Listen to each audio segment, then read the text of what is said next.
How's it going, everyone, and welcome to another episode of No Excuses on YouTube.com with your favorite show hosts, Still. Narian. And Volsal, and we're here to bring the latest news and commentary on the video games industry for the week, or we would if the video games industry had done anything, but it's been another quiet week. All is quiet on the front at the moment.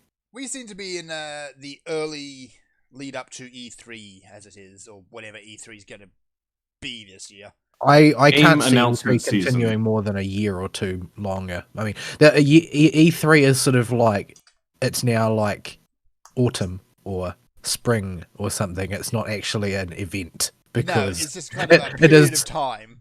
It is a locus around which major companies will have major press events. Yeah, it's not a place anybody gives a toss about in and of itself. Yeah, but you've got this kind of shell of press events around E3 now, and E3 itself has died. Yeah, it's like when a star hits the red giant phase and the core shrinks, and it starts to cool down, but the outer gases are still maintaining a sort of a large perimeter of sun. So that it's still that's a very science analogy there. That is very science. So the sort of the core part of the star is still there, but you can't see it, and what you do see is this giant red giant star. Well, I mean, most of the press around E3 is certainly full of hot air, if that's what you mean. Yeah. But there you go. So anyway, we got a shtick actually. We did a shtick. Yes, if you'd like to get involved with the show and help us out with some content, it would be very much appreciated. You can do so by sending us emails at noexcusesvtw@gmail.com, and we'll read your emails on the air unless it is something that is too objectionable, of which very few things fall into that category. Otherwise, vetoed an email? I don't think we've ever vetoed an email. No, we've never vetoed an email. I don't know. We may have vetoed individual comments in an email, but I don't recall any specific cases where we did. And we're talking emails that contain phrases like race realism. So, if you would like to contact us by other means, you can do so by following us on the Twitter at NoExcusesVTW, although I don't use it all that much for anything other than browsing the news. Because Twitter is AIDS. Yeah, like it's really, when you view it from the inside on the regular, like I do, like I check Twitter quite a few times a day just to see, it's sort of like taking the temperature of the crazies of the internet. Because, I mean, people normally associate things with 4chan, like 4chan as being the crazies of the internet, but no, 4chan is a very carefully self-selecting group of autistic lunatics. They fall within a sort of a narrow band of character types, whereas the Twitterverse is sort of like a hazy corona of all of the types of weirdo bouncing off each other. But it's a very unpleasant place 90% of the time. But if you want to see the extremes of society and what they are doing, you can find them there. Occasionally, accepted as the norm. Yeah, occasionally I will poke my face into like progressive retard Twitter just to see what they're saying, and my goodness, it's reality bending. Some of the things that you see in there, my goodness.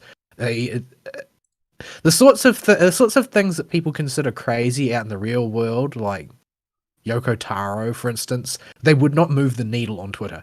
Yeesh. But yeah. I mean, they literally are training themselves with a robot. Yes, they are. That is the new thing. To talk to people that don't exist. Yes, well, I mean, it's to talk to a class of person that exists in their mind as the stupid plebeians that need my help to get by. Because this seems to be something that these people have.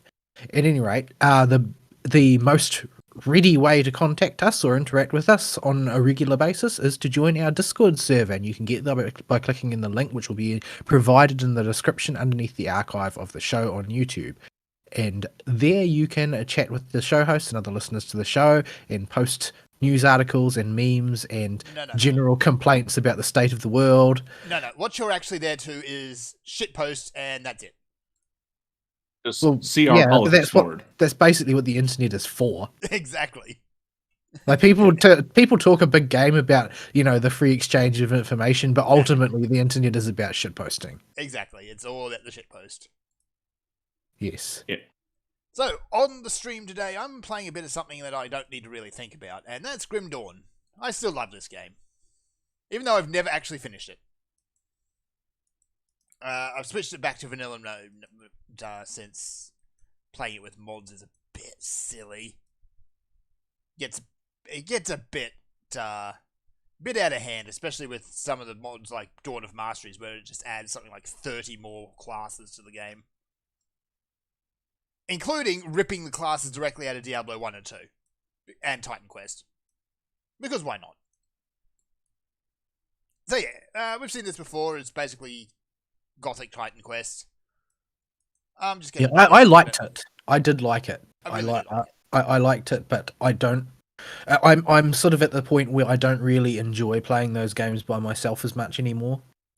Yeah. Like, I'll play it if it's just something I need to do with my hands and not really think. Yeah, I will just select a monster hunter monster that I'm good at fighting. Yeah. That's what I will do. Speaking of, my week this week has involved Almudron. Lots and lots of Almudron. I do not like him. I do not like him at all. He is possibly... I think he's my Anjanath for this game. Like, Anjanath is not a problem for me in this game at all. The issues Anjanath. The issues that I had with fighting Anjanath in World just don't exist in Rise. The additional mobility of the wire bugs, plus the fact that they have stopped like chain charges by Anjanath and that sort of thing. Like, some of the combos Anjanath could do in World seem to just have been disabled for Rise. He doesn't do them anymore. So those aren't an issue. But unfortunately, the Mud Lizard Centipede thing is not my friend at all. I find the biggest problem with him is his attacks are just so huge. Yeah, it's his sheer size is what makes him really challenging. It's nothing but his size, in my opinion. Yeah. All of his... If he was, say, 2/3 the size that he actually is, I think he would be possibly too easy. Mm-hmm. But at least sort of like he would be within the range of normal difficulties for me. But his sheer size, basically, my feeling that I have while fighting him is that there is nowhere safe to stand. No. Ever. Especially considering a lot of his attacks are giant cones. And he has this annoying habit I find with that tail slap of knowing where you're going to land after you dodge. It doesn't seem to matter where you dodge, that tail slap will go past you. Yeah. It will it's always going to cross through your territory. Like usually through your face. Yeah, I don't know. Maybe I don't know which is the more effective way of fighting him. Whether long range is better or whether staying glued to his face is better. But I know that my normal sort of dash in, strike, dash out approach that I take for most monsters does not work very well on him. Yeah, he is probably the most boring fight in the game for me for Dual Blades, because while he's not laying on his back in the mud, he is incredibly easy. Because the Dual Blades' new special move, you literally just hit his face and buzzsaw to his tail, hit his tail, buzzsaw to his face. I suppose a monster being really long is a huge advantage in that sense. Yeah. So as long as he's not in the ground, that's what you do, and you don't have to think about anything. And he's just a snooze fest. But as soon as he starts playing in the mud, you just gotta sit there and wait for him to get out of the mud. Yeah. Because you have nothing you can do to him with Dual Blades to hit high enough to hit anything important to break, or to actually get in there and do real damage. So you just wind up sitting there watching this Whiskers play in the mud. Uh-huh. My big problem with him is, because I'm playing with the Swax, doing the big elemental discharge where you clamp onto the monster. He has the world's most magnetic right shoulder. I could hit him anywhere, and it'll just... And you need to break his head to get his gem, don't you? No, you can get it from breaking everything, potentially. Okay. But, yeah, you will just magnetize to his right shoulder no matter where you hit him. Unless you manage to land maybe the tip of his nose or the tip of his tail. Otherwise, it's just right shoulder. Hit him on the left shoulder, right shoulder. Yeah. So, Whiskers is just not a good fight, I don't think. He's just boring for me, and he's a trouble. I can see how he's trouble for people with slower weapons. yeah. Just because I don't know where you would go.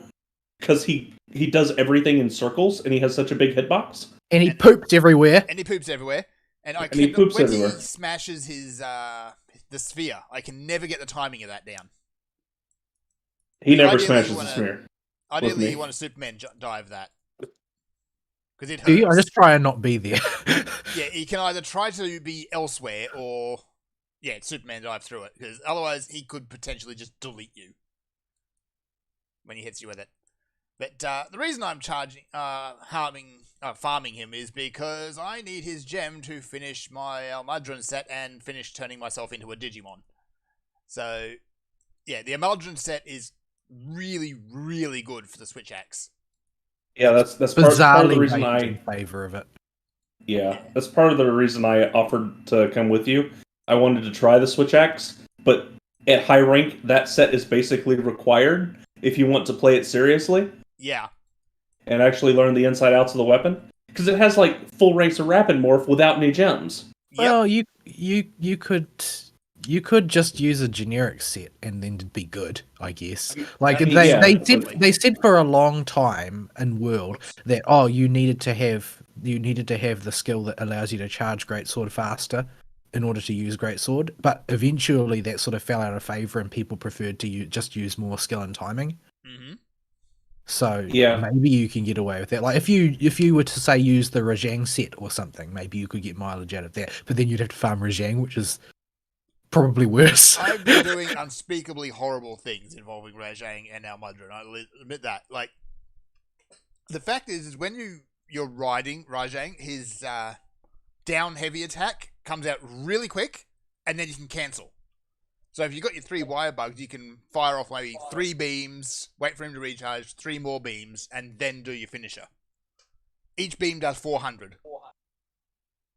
400 plus damage. That's hex. How do you deal with that monkey's arms? Because the only way I can get them is if I'm in a mode with whatever weapon I'm using that ignores bounce. The theory is that if you attack his tail, because he's a Saiyan, right? That's the whole point. That's the point, yeah. The theory is that if you attack his tail, it will depower him.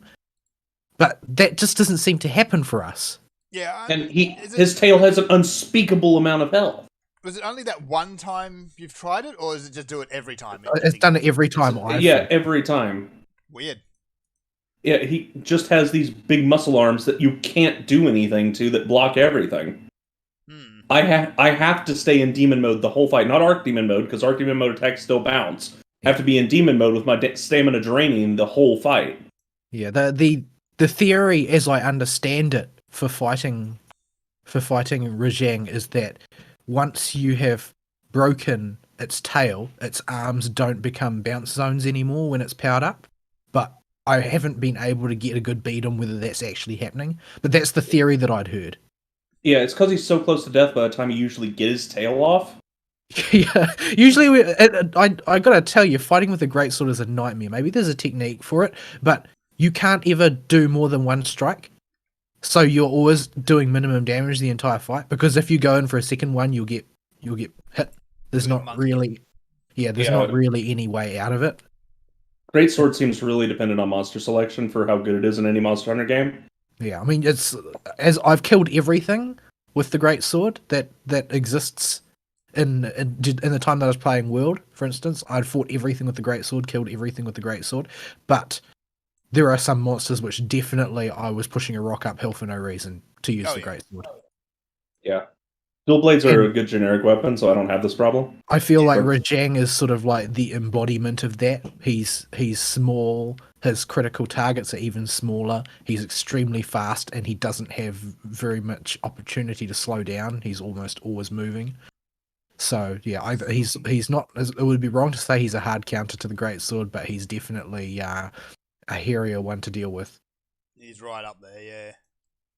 Yeah, we should do some experimenting after the show. We could do that. With monkeys. That's a good chunk of my week. I don't think I could face another Almudron, even though I need to.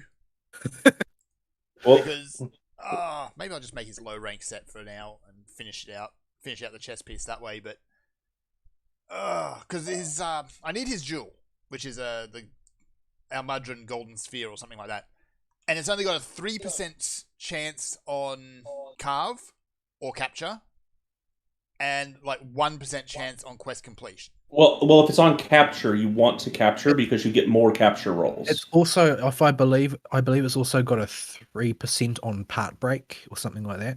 Yeah, it's only and 1% on part break. so you need to break his face, whiskers, tail twice, his feet, his I know back. he has some 3s. Yeah. Yeah. It's 3 for carve and 3 for capture. The problem is also if I use the monkey exploit, and just laser beam him, it like halves the length of the fight, but I can't usually break his tail in that fight, which is well, he's got one of the hardest tails to break in my opinion. You have to deal a humongous amount of damage because he's got a 2-phase tail break, much like Mizutsune. Yeah. 3 if you I count the sphere. I have to get the buzzsaw back and forth going, or his tail ain't coming off. Yeah. If I don't get it rolling that fight, that tail's stuck on there. I almost always get it off in a fight because Greatsword's got massive cutting power, second only to the longsword, I think. But it's still a nightmare to do because attacking his tail is way more dangerous for a greatsword user than attacking his face. You just don't really want to be near that thing ever, if possible. But he's gonna slap you. Yeah. So yeah, I'll just keep on farming him. But yeah, I might make the low rank one just to finish out the set. Let's see, Golden Elmudron Orb, 1% target reward, 3% capture reward, 3% broken part reward, 3% carve, 1% drop. Mm-hmm. Now I've killed him maybe 20 times. Have you been killing? Okay. Because if it's a capture reward and it's the same rate as, at least my understanding of the drop rates, if the capture rate percentage is the same as the carve percentage, you want to capture. Yeah, though I have just accidentally him a few times. Usually because I'm going ham trying to get his tail off before he falls, before I can capture him. But yeah, I've ended up accidentally killing him a few times that way. Yeah. No, well, we can come. The capture and the carve are the same, so it doesn't really make a difference. Doesn't really matter because you get 3 either way. Is it only 3 capture rewards? It is now. In this game. Okay. Yeah, previous games it used to be more. But I think they nerfed capturing to stop everyone just constantly capturing. It used to be more, but the number of things you could get was strictly limited. Yeah. It still is. Like it used to be extremely good for just farming trash, but because random parts are used for so many things in this game, it would unbalance things in favor of capturing pretty significantly. Mm-hmm. Like for instance, making necklaces and that sort of thing, decorations, making all sorts of other trash requires random parts in this game, and there's not really something that's replicated in any of the previous ones that I know of. So volume would have value, and they don't really want volume to have value. So in this place, for instance, in the case of Elmudron, since we're talking about him, if you capture him, you simply can't get fins or whiskers, period. Oh, Fern, have you beat the last boss yet? No, I have not, because I've been fighting the stupid mudfish dragon thing. Okay. I should have just said screw it and gone ahead, but I'm invested now. I want a Monster Hunter vet's opinion on this fight, because me and Vol have opposite sides of the same coin opinions on it, from what I understand. Well, it's because it's a gimmicky mess. I hate it. Yeah. I hate every particle of it. Gimmicky mess is Monster Hunter tradition for the final boss. It's even more gimmicky than I think any boss I've seen as a final boss.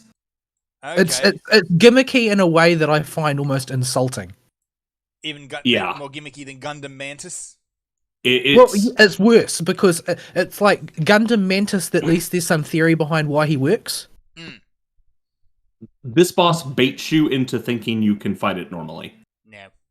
It does that. It does that so much. And in fact, you do have to deal damage to it normally in certain But only at specific times. The amount of damage you do, I feel like you're being mocked because the amount of damage you'll do through other means of the fight dwarfs it by a staggering amount. Mm-hmm. I wonder what happens if people miss the Wyvern Snipe. Nothing, because the Wyvern Snipe does bugger all damage. Does it? I thought it did. It does like 300. I thought it did like as much as the other one. It's one round on the cannons will do about 5 times as much damage as the Wyvern Snipe does. The Wyvern Snipe is trivial. The Dragonator is less trivial because it does about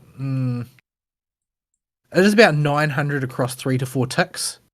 900 over 3 to 4 ticks. It's a lot of damage, but the Wyvern Snipe seems to be trivial to me. It's just it pops once and then you forget about it. Like it does like 2 combos worth of hitting it with the sword for me. It's just not really significant.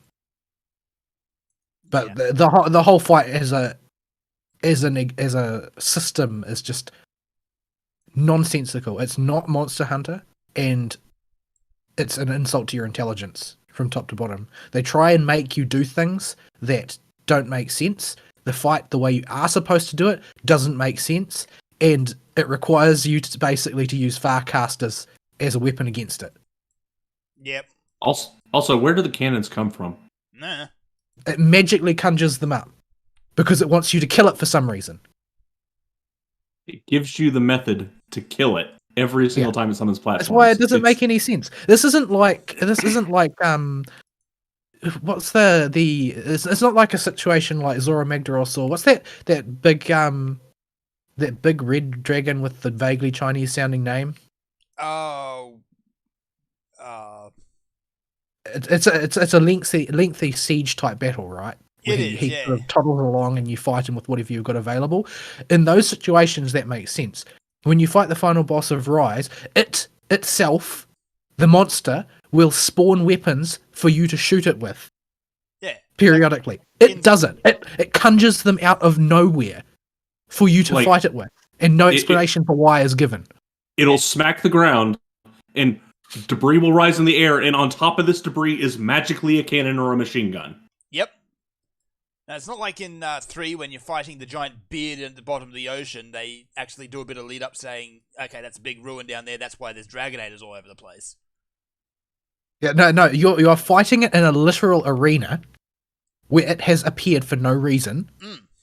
And the arena is not actually equipped. It's equipped with a Dragonator, and there's also a Wyvern Snipe thingy somewhere. I don't know where it is, off screen, I guess. And there's a Dragonator embedded in one of the walls for no reason, because it's just an arena there amongst ruins where nobody has been in forever, because this was a lost area. And there aren't actually tons of cannons in that lying around, but it manufactures them and stocks them with ammunition for you. Conveniently, Unlimited ammunition for its entire duration, by the way. Although the duration is frustratingly short, because they just want the fight to be over. If you miss your wire bug, you're waiting like 30 more seconds for the next wave. The entire fight is just to force you to use the wire bug over and over again, and not even in a creative way. Yeah. Like, I absolutely don't want to farm that fight ever, unless I've got like 1 or 2 people with me just to make the fight shorter. Because if the whole fight is looking up at the air and going, can I do that in one wire bug? Probably not. Like, the amount of time you spend just, I guess I'll just hop on my Palamute and run in circles and wait for something to happen is just ridiculous. Yeah, I've seen a few videos of it and it just looks like... Zora Magdaros is a better fight. Yeah, at least Zora Magdaros, there's a purpose to everything. At least you can just play the game and do it faster. Xeno'jiiva is a better fight. Like, what's his name? I thought Xeno'jiiva was a pretty good final boss, TBH. I thought he was a very middle of the road. He didn't. I think that the thing that really saved him is the fact that his environment does stuff. The second part of the Shara Ishvalda fight is quite bad, but it's still better than this. Because like Shara Ishvalda, like I feel like this combines the worst aspects of Zora Magdaros and the worst aspects of Shara Ishvalda. Worst aspects of Zora Magdaros in that you are essentially not fighting it using your own skills. You're just, running from weapon to weapon and pelting it and hoping that you can pelt it enough times before you die or before the target that you're protecting dies.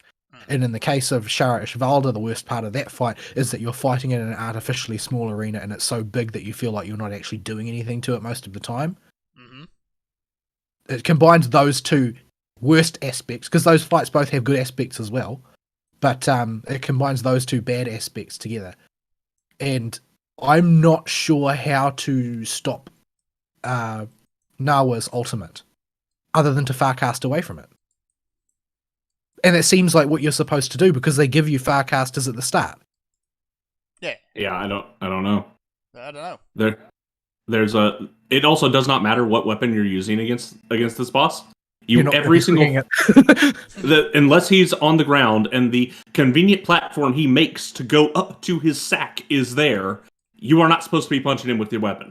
Sack. You can if you really want to, but your damage is so trivial compared to the weapon's damage that it's not really necessary. Like, if I just spend the entire time on my Palamoot's back, rushing up to it, leaping off to get more height, and then swatting it on the nose, then every time I do that, I'll deal about 150 damage or something. And you can keep doing that, and keep doing that, and keep doing that. But most of the time, the monster is either giving you something to do, that is to say, use your Y bug over and over again, or is using specifically and obviously keep away attacks. He does that a lot. Yeah, Most of his attacks, in fact, are just to prevent you from going near him. Yeah, I could buzzsaw the boss, and he's a long boy. I get a lot of buzzsaw hits. That does like 350 damage. Or I could go get on a machine gun and do 3 times that. Yeah, like, one shot from a cannon is going to do like 300 damage. So why bother? And it's not a slow cannon either. It's like doom doom doom doom doom doom doom. Like, it's not reasonable to fight it. The only reason that you fight it using your weapon at all is early on in the fight when only weak weapons are spawning and you need to phase him into the next part of the fight. And even then, the ballistas are still probably going to be more effective than whatever the heck you can do.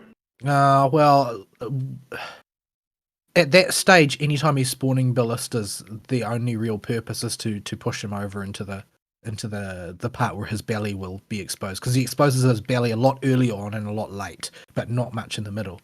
And early on, I don't feel like the ballistas do as much damage. What they do though is that they trigger part breaks really, really fast. Although I'm not sure what the parts in question are, because you can't really see the breakage.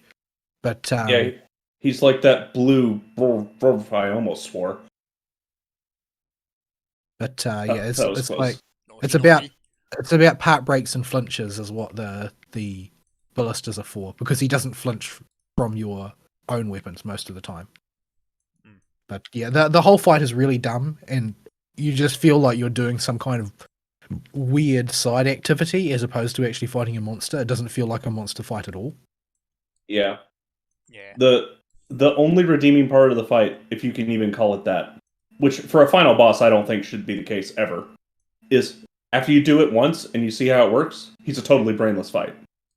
You can do that fight while you're doing other stuff. The problem is that it's so long and so boring.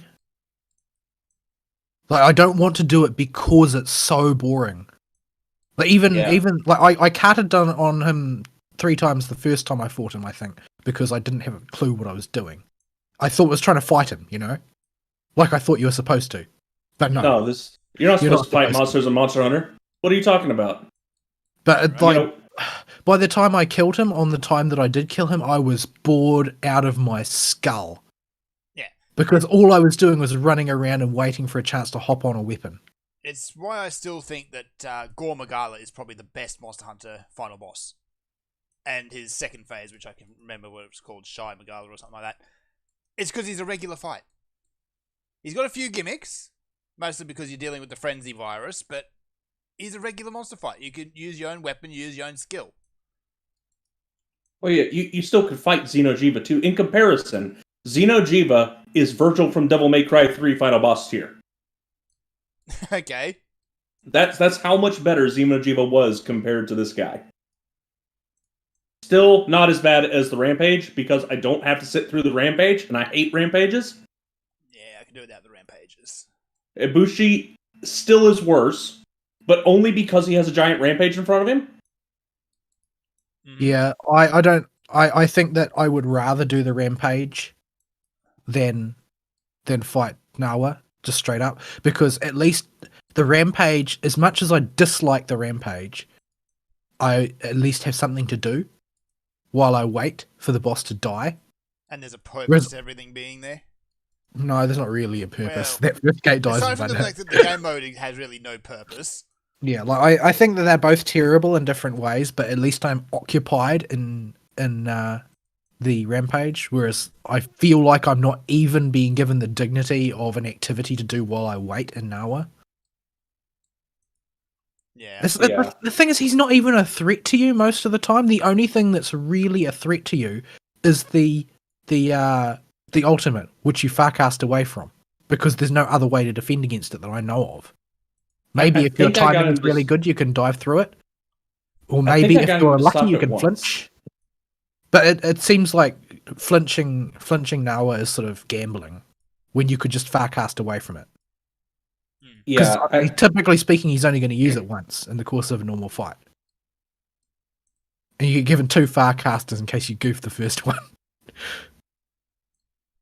Yeah, he's a mess. Yeah. This is supposed to be Ferns Week and we hijacked it. Yeah, that's basically been all my week, really. I've still picked away a few of the anime. Though now that I've actually missed a couple of weeks there, it's kind of figuring out where I want to actually put my time again. So there's a couple I need to really sit down and catch up on. The correct answer is Competence Will Be Dispatched. That anime is strange. Like, I know Agent 6 is supposed to be the hero of the story, but... Is he? He's pretty clear that that's not the case. By the most strict definition, that's the role he fills. But there's absolutely nothing heroic about it. I think you would need to use an incredibly loose definition to have him fill that role. Okay, he's the protagonist then. We'll go with that. He is the point of view character. Yes. I don't think I'm even willing to call him protagonist. Oh, he's definitely an antagonist. He is the great Zipperman. Just that whole antagonist. Why? What are you doing? Stop. He's earning evil points. He is earning evil points. Like, that's his whole reason for doing anything. It's his currency. But it's just, even when he's not actively trying to be nasty to people, he's still just nasty and skeevy. I mean, it's kind of fun to watch it just as a spectacle, because just see just how low he sink. And it is easily my favorite of the season. Yeah. Still watching Slime Diaries. I still don't know why. It's probably because it's just slime. Yeah, they name drop a few things that are important in the broader story. So I don't really know what they're trying to get at with this. I think that they're just passing the time using something that costs almost nothing to animate. Yeah, while because they can't get the animation style consistent. While they put the money into the real project. Yeah. Like, the latest episode is all about Milim, and she's just basically flapping around making nuisance of herself. So this sort of the story after where the most recent season of the primary story leaves off, it sort of has a couple of very major conflicts back to back. Mm-hmm. Like there's basically the battle against Clayman, and then the battle against the Western Holy Church. And they back onto each other. Two quite significant conflicts. But incidentally, you can add Clayman to the list of characters of why do you look like that? Yeah. See, when you're doing an adaptation of something like a series, it helps if your characters actually look like they do in the original series. Yeah, well, the thing is that the Clayman's appearance is sort of a farce anyway, so... Yeah, he's making cookies or something for some reason. In reality, he has like 4 arms or something. Maybe he has more arms than that. I don't remember. I don't know. He grows a lot of arms in the final confrontation anyway. He does like arms. All I can think of is Elemental Hero Clayman. Whenever I hear his name. Yeah. But, like, there's some jokes and things that seem to be straight out of the manga that have not touched the anime in any way. Like, this whole thing between Shion and Ranga is apparently a thing. That's not really. Is that in the manga? No, it's not in the light novel at all. Okay, it's not. There's no competition between them. The actual competition is between Shion and Diablo. Yeah. Like they have this very strange relationship where they are definitely view each other as rivals, but they're also the only 2 people in the room that agree killing everybody is always the correct option. Okay, so this thing between that Shion just seems to delight in tormenting Ranga is just an ass pool they've made just for this. Pretty much, yeah. Right. Ranga disappears more or less after a while. He gets, in a sense, he gets power creeped out by other characters, but that's not strictly true since Rimuru mentions several times that spending so much time sort of basking in the well of Rimuru's power, because he's usually just asleep in Rimuru's shadow most of the time. But the fact that he spends all of his time soaking in Rimuru's shadow basically means Rimuru's unwilling to give him any work to do because he's too dangerous. Because if he was like you see it the first time when they fight the Orc disaster, what Ranga actually becomes capable of. Yeah, when he really lets rip. Yeah, and basically it's sort of implied that that's a drop in the ocean compared to what he's actually capable of late story, because he just spends all of his time soaking up power pretty much and not really doing much of anything since he's just the guard dog. He's supposed to be a retainer or something, isn't he? Like his official title? He's a pet. He's a pet. He's a dog. Pet. He's best dog. He's a doggo who acts exactly like a doggo at all times. Yes. So he is a very good boy. But he doesn't get used for very much. He gets brought to the fight with Clayman, and it's sort of hard to see whether or not he's powerful in that fight, because by the time the final confrontation plays out between Rimuru and Clayman is so outgunned that he's the only one who doesn't realize that he's outgunned. And so the fight ends up being pretty much a curb stomp battle. And the only one who thinks it's a real fight is Clayman. Everybody else present, observing and participating, knows that his number is up, but he doesn't. Yeah. So it ends up being very cathartic in that sense. I admit, actually, during the season that just aired, the fight against those other three reincarnations, particularly the one where Geld just curb stomps that really cocky guy. Yeah. He's not even trying. Either he or Hakuro. Yeah, it's basically the entire early part of the story, which is, through from the beginning through to the confrontation with Clayman, is basically all about establishing Rimuru's credibility, more or less, which means that he has to be able to curb stomp all of these people to prove which weight class he belongs in. So you see a lot of that going through, and then real dangers only sort of appear from, as you've seen the fight with Hinata, where she's able to absolutely hand Rimuru's ass to him with very little effort. Yeah, she comes in prepared and she just shuts him down. Yeah, and it's heavily implied that she's got she's less powerful than Rimuru at his peak, even in the story that we've seen so far. But she's done nothing but train for war. Yeah, and she's unlike smart. Rimuru. So. But she's also probably the single most powerful soldier in the soldier tier that the entire Western Holy Church has available, and is sort of viewed as it's a catastrophe to send her after anything, lest anything get caught in the crossfire. So yeah, that's Slime. What else am I still watching? I need to go back catch up on Spider, because stuff is actually happening in Spider. Yeah, although they continue to keep the actual order of events very muddled. Yeah. Hopefully we're going to reach a point sooner or later where the two timelines merge. Yeah, things are definitely happening, but my feeling that I get from watching it is that the things that are happening don't really cohere. Like, while there are things happening, the end result of them happening does not manifest as what I would call progress, for the most part. Or at least it's happening at such a slow pace that it almost doesn't matter. It's actually becoming quite frustrating. Like, it's a good thing generally for a series to make you eager to see the next episode at the end of any given episode that you watch, but in the case of the Spider anime, it's more like, yes, I feel that way, but the reason is I'm frustrated that nothing seems to have happened yet. Yeah. So they give you just enough to give you a sense that there is momentum to the story, but not enough to actually see the effects of it. Yeah. So it's just a very frustrating story.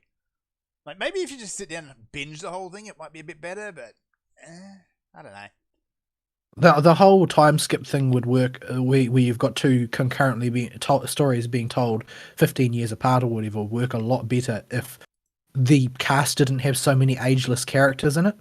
Yeah.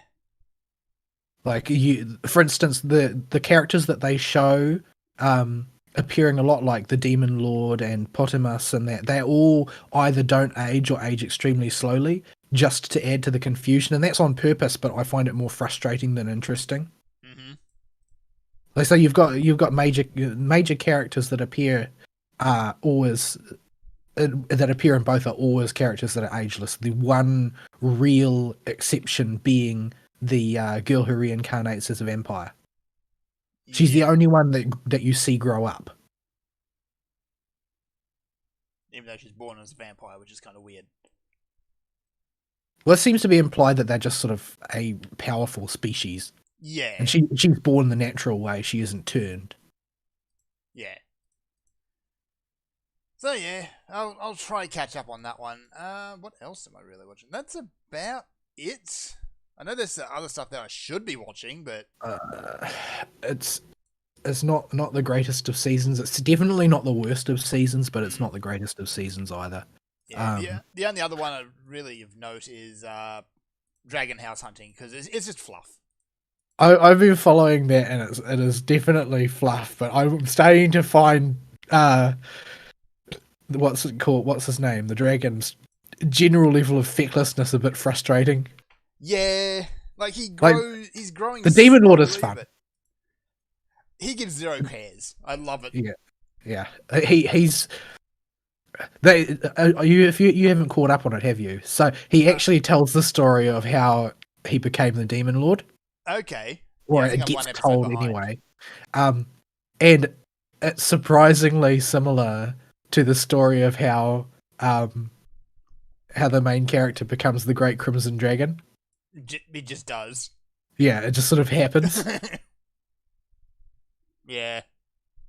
Like, there's all these times where the dragon Letty is in trouble and he's waiting for Deria to come help him, but because at the end of the episode, because where were you? You were coming to help me, weren't you, Deria? No, I wasn't. I was at the pub. Or something like that.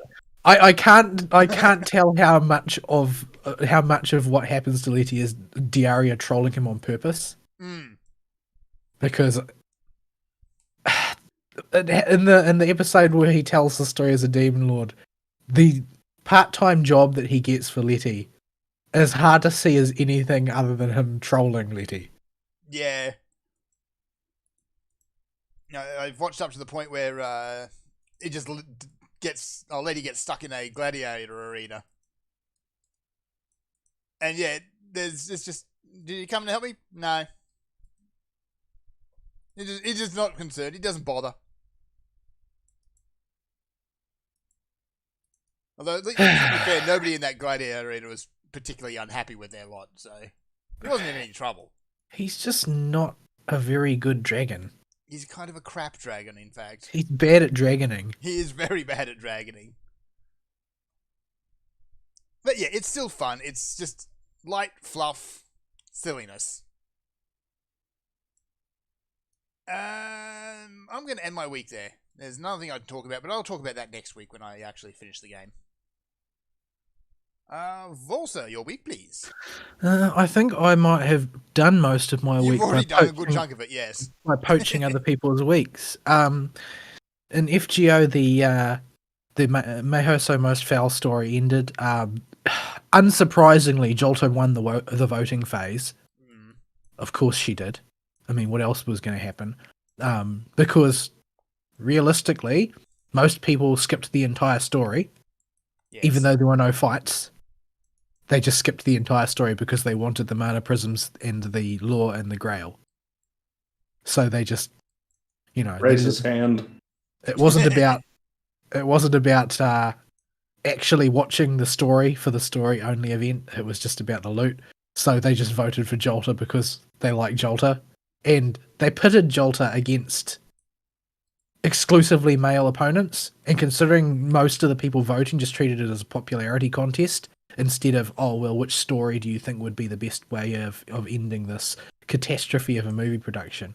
That question didn't get asked. The vote was not done along the lines of what the question was asked for the vote. It was just along the lines of, do you like Jolta or Icky Boys? So in a game like this, the waifu will always beat the husbando. I've never Two seen the boys. appeal of Jolta as a character. I don't know why she's so popular. Because she's a big stick. She's not That's the best very I nice. can give. Like she's not. She's just a rebellious teenager. That's all that she is. But she's not very good at it either. We are not the age demographic to appreciate edgelordiness anymore. We are more than twice that age. Ew, Chuny. Yeah, she's just an edgelord, and she writes edgelord stories about edgelords for fun. Like, this is what we know from the summer event. Right. Like, she's an amateur manga artist who draws stories about edgelords predominantly. Presumably really bad manga. She has named her attacks, and she has named her sword. Despite the fact that she is French, she named her sword in German. What? Because it's more Chuny that way. We know what Jolta is like, but I don't understand why this gives her waifu points. Traditionally, Chuni's a cringe. Yes. Very much. Yeah. Apparently there's a demographic of people who like Chunies. But she was pitted exclusively against Icky boys. Which So, I particular mean, Icky boys. This part is perfectly understandable, however, unlike the Chuny part. Arash, Ryoma, Salieri, who were the other ones who got voted? Tristan. Were there any others? Or was it just those 5? I feel like there was another list one. seems to be lacking inglorious amounts of ham. Tristan hams it up pretty hard. Say, because have you he's trying to seen make up- Tristan? Not He's enough trying to Tristan. make up for the fact that he's just strictly dumber than everybody else present. So he keeps trying to make dramatic flourishes and stuff with zero substance behind them, and then realizes that, well, they're ad-libbing a story, so he's got to actually bring something to the party to justify his dramatic flourish, and fails to do so.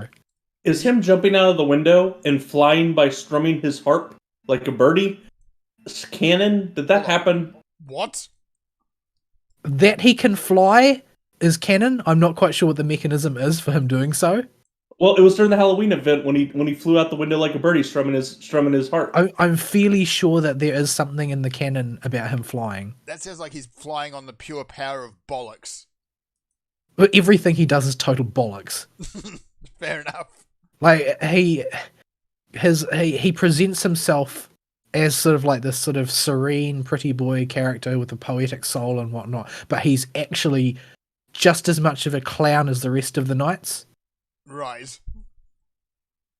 Like, I know that people object a lot to the flanderization which has taken place in Fate's Knights of the Round characters, because all of them have a serious streak to them, but in the holiday events typically they get played off like comedy relief because, well, they are. So if you've got, say, Gawain, for instance, Gawain, when he appears in say Seraph, he's there to make boobs jokes mostly, and most of the other times that he appears, he's just sort of a pretty boy who's notoriously bad at cooking, and his cooking has traumatized Artoria because it's all potatoes, and that's the only thing he can cook. See. And so there's lots of gag stuff about him, and that's entertaining enough, and it does sort of feed into his character.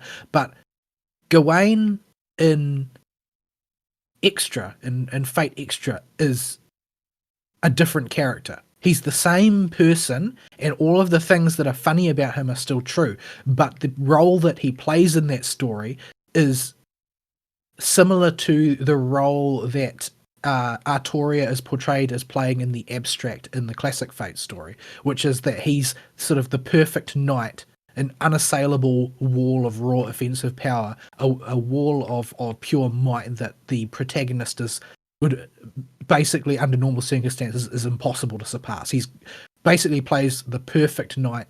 He's stoic, he's noble, he's utterly ruthless when his master demands that he be. The character is totally different.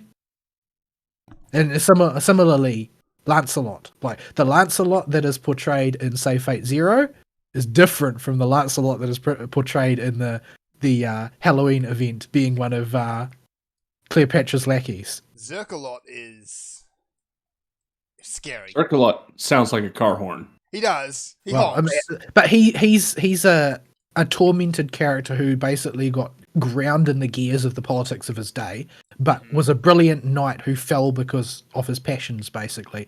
Whereas in the Halloween event, Lancelot is Sir Lances a lot of other people's wives. Duh. So he's been flanderized, so his entire gag is that he's into other people's wives. And this is a gag that is shared with Tristan as well, since his story involves a similar sort of thing. But Yeah. so there's a lot of flanderization has taken place. The only one who hasn't really been flanderized, I suppose, is Agravain, because he's just a villain. He's used as a villain 90% of the time in the Fateverse. Although he is also Mysterious Heroine X Alta's mentor, which, Okay. given the sort of person MHX Alta is, that might say other things about his character. That he's got a serious grudge against saber faces. Possibly. His in universe primary character trait is that he is a raging misogynist. He hates women, he loathes them, detests them Right. completely and entirely.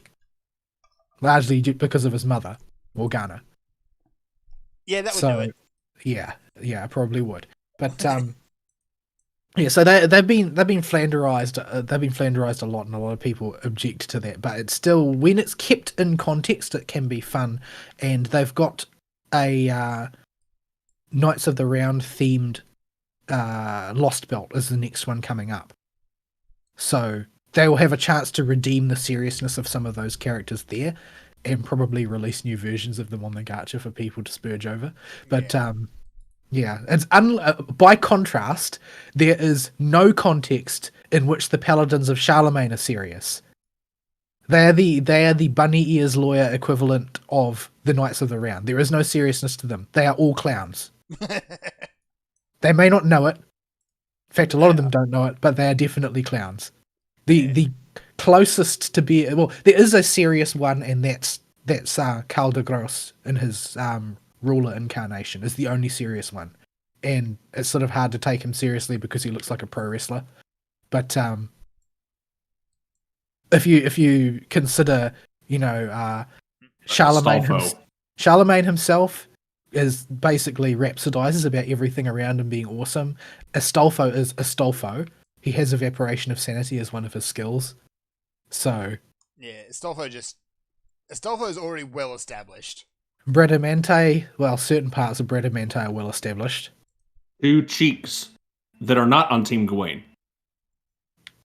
Very well established. Very well established. But she's also a total goofball, among other things. Roland is well established, but mainly from Naked. Orlando Furioso, where Roland goes mad, strips naked, and runs around. Okay. Which is part of his story. It's True. part of his legend, but not the most flattering part of it. But Yeah. that is the part that makes it into Fate. Yeah. But you So, see that a lot with, particularly in Fate Grand Order, like you'll see the sillier sides of a lot of characters on the off events. Yeah, but Even though they're completely serious in their actual events, except for Jason, obviously. well, Apocrypha is a completely serious story in theory, but Astolfo's Yeah. still in it. And And he's Astolfo still was Astolfo. Astolfo. Yeah, Seraph was supposed to have quite a bit of seriousness going through the event too, but we had Team Gawain. Yeah. So you do Well, I mean, still see the silly come through on the main events as well, but it's Well, not it's- all silly. the CCC, the extra CCC setting has always been about going one step too far in every regard. That was on purpose. It was written to be that way. Even the original CCC was written to be one step too far in every regard, which is why the characters which have a very sexual nature are sexualized to a ridiculous degree. The characters that are incredibly violent are violent to a ridiculous degree. Everything was about letting emotions and impulses run riot further than they normally would because of the nature of the setting. And you see that sort of spill over into the main theme of the approach that Kama takes in the Oku event, which is all about letting impulses override common sense. Mm. But yeah, at any rate, that event is over. Jolta's story in the end didn't really amount to much. The what the outcome of the vote did changed very little from what you can see. It's a very short vignette of them finishing the movie before it moves on to the actual denouement, which is, it's not a bad ending to the story. I think that it comes to its conclusion relatively well, although it does end up making Moriarty look better than he deserves, as usual. Moriarty in his source is just, he's greasy.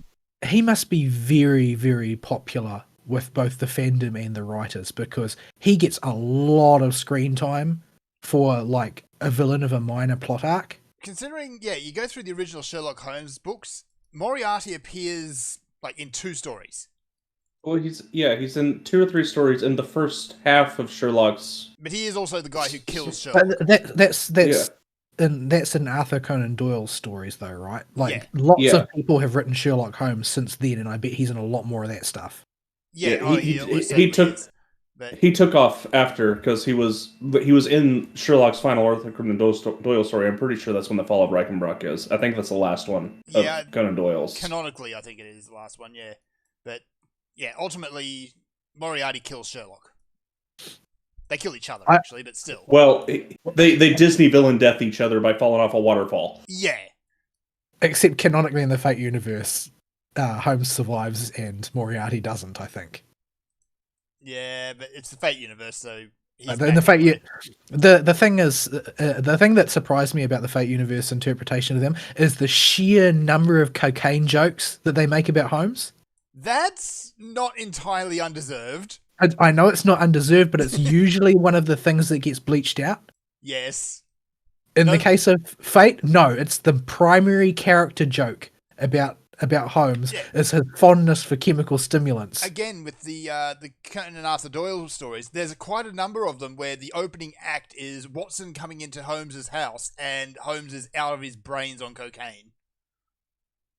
Well, cocaine isn't going to necessarily make you lose too many of your mental abilities. It's just going to make you incredibly OCD. Oh, yeah. And that's Holmes to a T. So it works for Holmes for somebody that wants to be efficient, but is already crazy OCD, so the side effect probably doesn't matter. But that's presented in Fate as being more like catnip. Okay. Like he's just like he's very, very enthusiastic all the time about any opportunity to get a hold of some powder. But yeah, he's not quite that bad in his source, but yeah, he's got a serious cocaine habit. I'm in danger of policing myself in real life here saying this. Have you ever hung out with crackheads? You remember what I do for a living, don't you? I don't make a habit of doing so. I mean, if you've hung out with crackheads, you know what crackheads are like. And they are jonesing for more, if anything, to redose. Yeah. Until they get knocked out for a full 24 hours, they are jonesing for another hit. The thing you've got to keep in mind, though, is that we're not talking about a person here. We're talking about a heroic spirit. He doesn't have biology to worry about. He's only behaving this way because... Yeah, he's behaving driven by his legend. That's why he finds the whole process so entertaining, because he doesn't have any consequences. There's probably some magical effect. It's so ingrained in the core parts of his character that when he actually finds some, he gets the real effects. Yeah.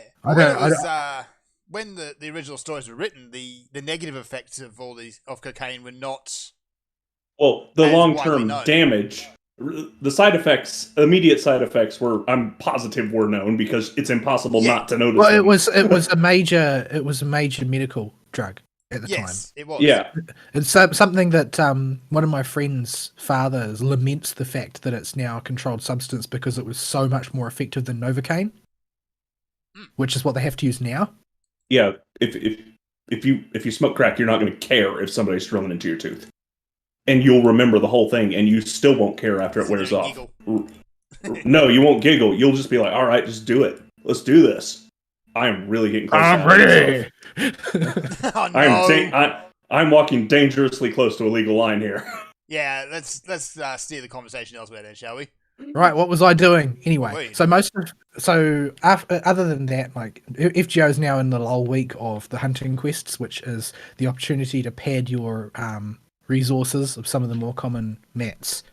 That's 60 stakes. I didn't really need anything desperately except for bones, and I didn't have time because I was at work when bones was up, so I ended up spending more bones during the course of the hunting quest than I earned. But you can't win them all. Stakes I don't need because I don't have any servants that use a lot of stakes. RSL on the other hand has the two most stake hungry servants in the game, in Rhinus and Ereshkigal, which both need like 216 each or something like that. It's like 128 per skill or something nuts. It's humongous anyway. That's crazy. But yeah, so he needs to farm stakes. I, on the other hand, have 459 stakes already. So, and I've got no servants to spend them on, so I don't really care. Yeah, so hunting quests will be going for a while. This is going to be a real slow week, it looks like, because of the whatever reason they scheduled the Meihoso event to take 2 weeks, even though there's no farming or combat. Probably to give you a break after the barrage of events that we just went through. Yeah, and everybody was jonesing for a break after the barrage of events, but now they're already complaining that the break has been too long. Yeah. Unpleasable fan base. Oh, yeah, completely. But yeah, so that's probably going to segue into LB4. Yuga Kestro. So I'm looking forward to seeing how that goes. But yeah, this is the sort of the point at which a lot of people lost faith in FGO in the Japanese server, because content feed rate started to slow down. In fact, in Japan server, it's gotten really slow, and lots of people are complaining, and lots of people are leaving. Nobody really knows why, because Delightworks was absolutely coining money right up until recently, and the only reason that that's slowed down is because of the content slowing down.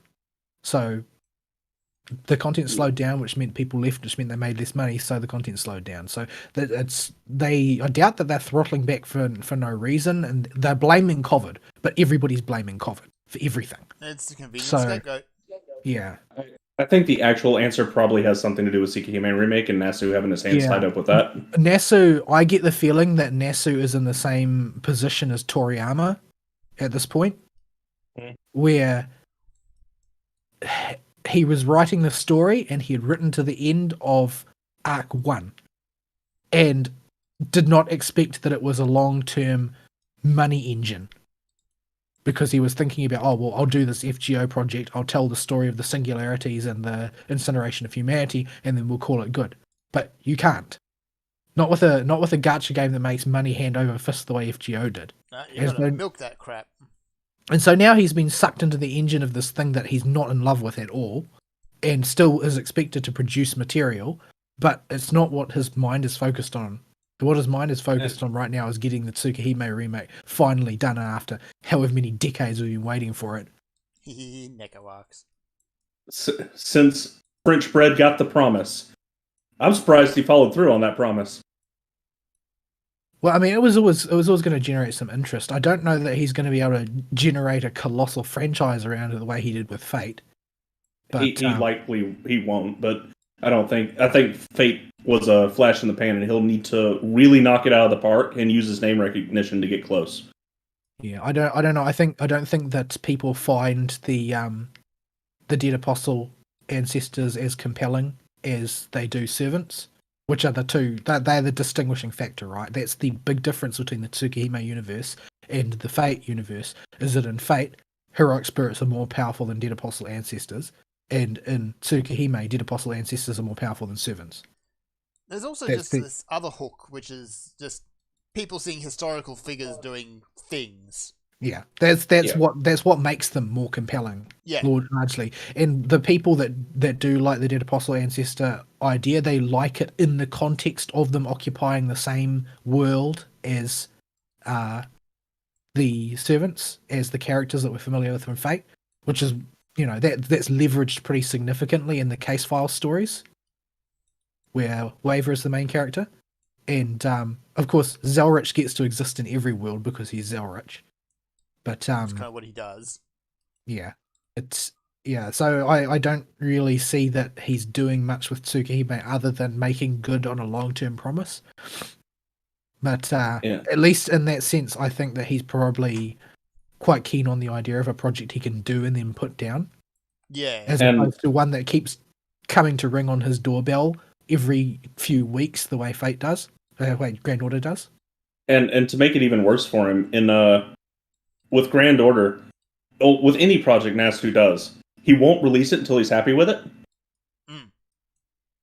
So you get stuck in this awkward bend of Nasu isn't quite happy with it, so he's not going to release it until he's certain that he really likes what's going on with it, and then you just don't get a product until he's happy, and so we're stuck waiting for him to finish we got two more Lost Belts to go, and presumably the finale. Nobody seems to be very sure exactly what's going to happen at this point, because the content rate has slowed down, and they split the arc, and then they added a sub arc in between part 1 and part 2 of Atlantis and Ick. that sort of thing. But they're the thing like- is that the writing hasn't stopped on arc 1 yet because of the way they did it in the arcade. Oh So yeah, it's a in slightly different universe, isn't it? Yeah, in the arcade, the time shifted by, I think it's only a matter of about 2 weeks. But the 2 weeks that follow the time shift happen after America and result in everything playing out differently from that point of the story onward. So in Camelot, you arrive early, and there's a distinction in that. It's something to do with the way the Lion King gets summoned, and instead of the Lion King getting summoned, Lanza Artoria gets summoned, which looks identical to the same. It looks like they're identical, but they're not quite the same person. But as a result, the conventional war for the Holy Land is still taking place, except the various heroic spirits from the Templars have been summoned and so on. So things play out differently, very differently. The war had been going for 2 weeks by the time you arrive in the mobile version, and the Crusaders had basically been wiped out by the Lion King's forces because all of the Knights of the Round got summoned and they basically wrecked shop. And this continues into Babylonia. In Babylonia, you arrive 2 weeks early as well, and you end up in a different city to begin with. Well, no, actually, you end up in the same city, except it's not wrecked yet, because in FGO they arrive in I think, and has already been destroyed, and you run into Ishtar there while she's searching the ruins for Gugulana, who incidentally is stolen by the characters of a different universe, and that's why she never manages to find Gugulana. Has to try and make a new one in the summer event. But in the situation in arcade, you arrive 2 weeks earlier. The war is in the much earlier stages against the demon forces, and a lot of the cities are still standing. And so there's actually something to do in the city that you arrive in, rather than rushing straight to try and find Gilgamesh, which is what they do in FGO. So the writing is still taking place, and it's sort of interesting the way the stories have diverged, sure. But who ended up inviting that scenario? Because I believe that Camelot and Babylonia were written by Nasu. Yeah, they were. So does that mean that that Camelot 1.5 and Babylonia 1.5 are also written by Nasu? Because how did they get him to buy into that? He's got enough on his plate as it is. Yeah, I don't know. I don't understand much about the logic of arcade as it is. As far as I can see, it would have made more sense to put arcade on consoles and then make their money off of an initial purchase plus the gacha that they use in FGO. Putting it in arcades just seems to have limited their revenue pointlessly. I'm not sure why that was their strategy. I know arcades are still really popular in Japan compared to in the West, but it seems like home consoles are a more surefire way of making money. I guess I just don't know how much money they charge you per play and how much people are willing to just cram quarters in those things. I know as far as the first one has gone, I've actually looked at the costs to play the arcade game, they are. I can't tell you them offhand because I don't remember exactly, but I remember looking at them and thinking that that's absolutely freaking staggering. It makes Saint Quartz look like a bargain. But yet people are still willing to pay it. But you also get physical cards when you summon servants Okay. and when you ascend them. So there is that to it. And those are considered to be very precious collector's items. But yeah, so it seems to me that it's not a great way of making money because the hardware is very expensive. It's because it's all specialized hardware. But yeah, at any rate, that's that. Most of my video gaming that I did during the week was just a little bit of Monster Hunter here and there. As I've mentioned, I cleared through to the end of the Nawa fight, and frankly, I don't really want to do that fight ever again. But I probably will when I've got somebody to help me with it, because it's much like getting our neck pillows, as it were, like we did last week. Yeah. You just want to get it out of the way when you've got someone to help you to do it, so you don't have to think about it anymore. Yeah, I was really not keen on continuing to do it, but I was like, I've got to do it now. Because this is going to be an even bigger pain in the butt without people. Yeah, it's not worth the time and effort to do without people. And I classify Nawa similarly. Like, I doubt that Ari would have had the patience to farm up all the Nawa gear had he not had a huge amount of free time on his hands. Because that time I literally needed to kill. That fight is boring. And the gear isn't bad. It's better than the Ibushi gear for Greatsword, in my opinion. But it's all much of a muchness. It has no decoration slots. It just has the great look, and I'm not even sure what that means.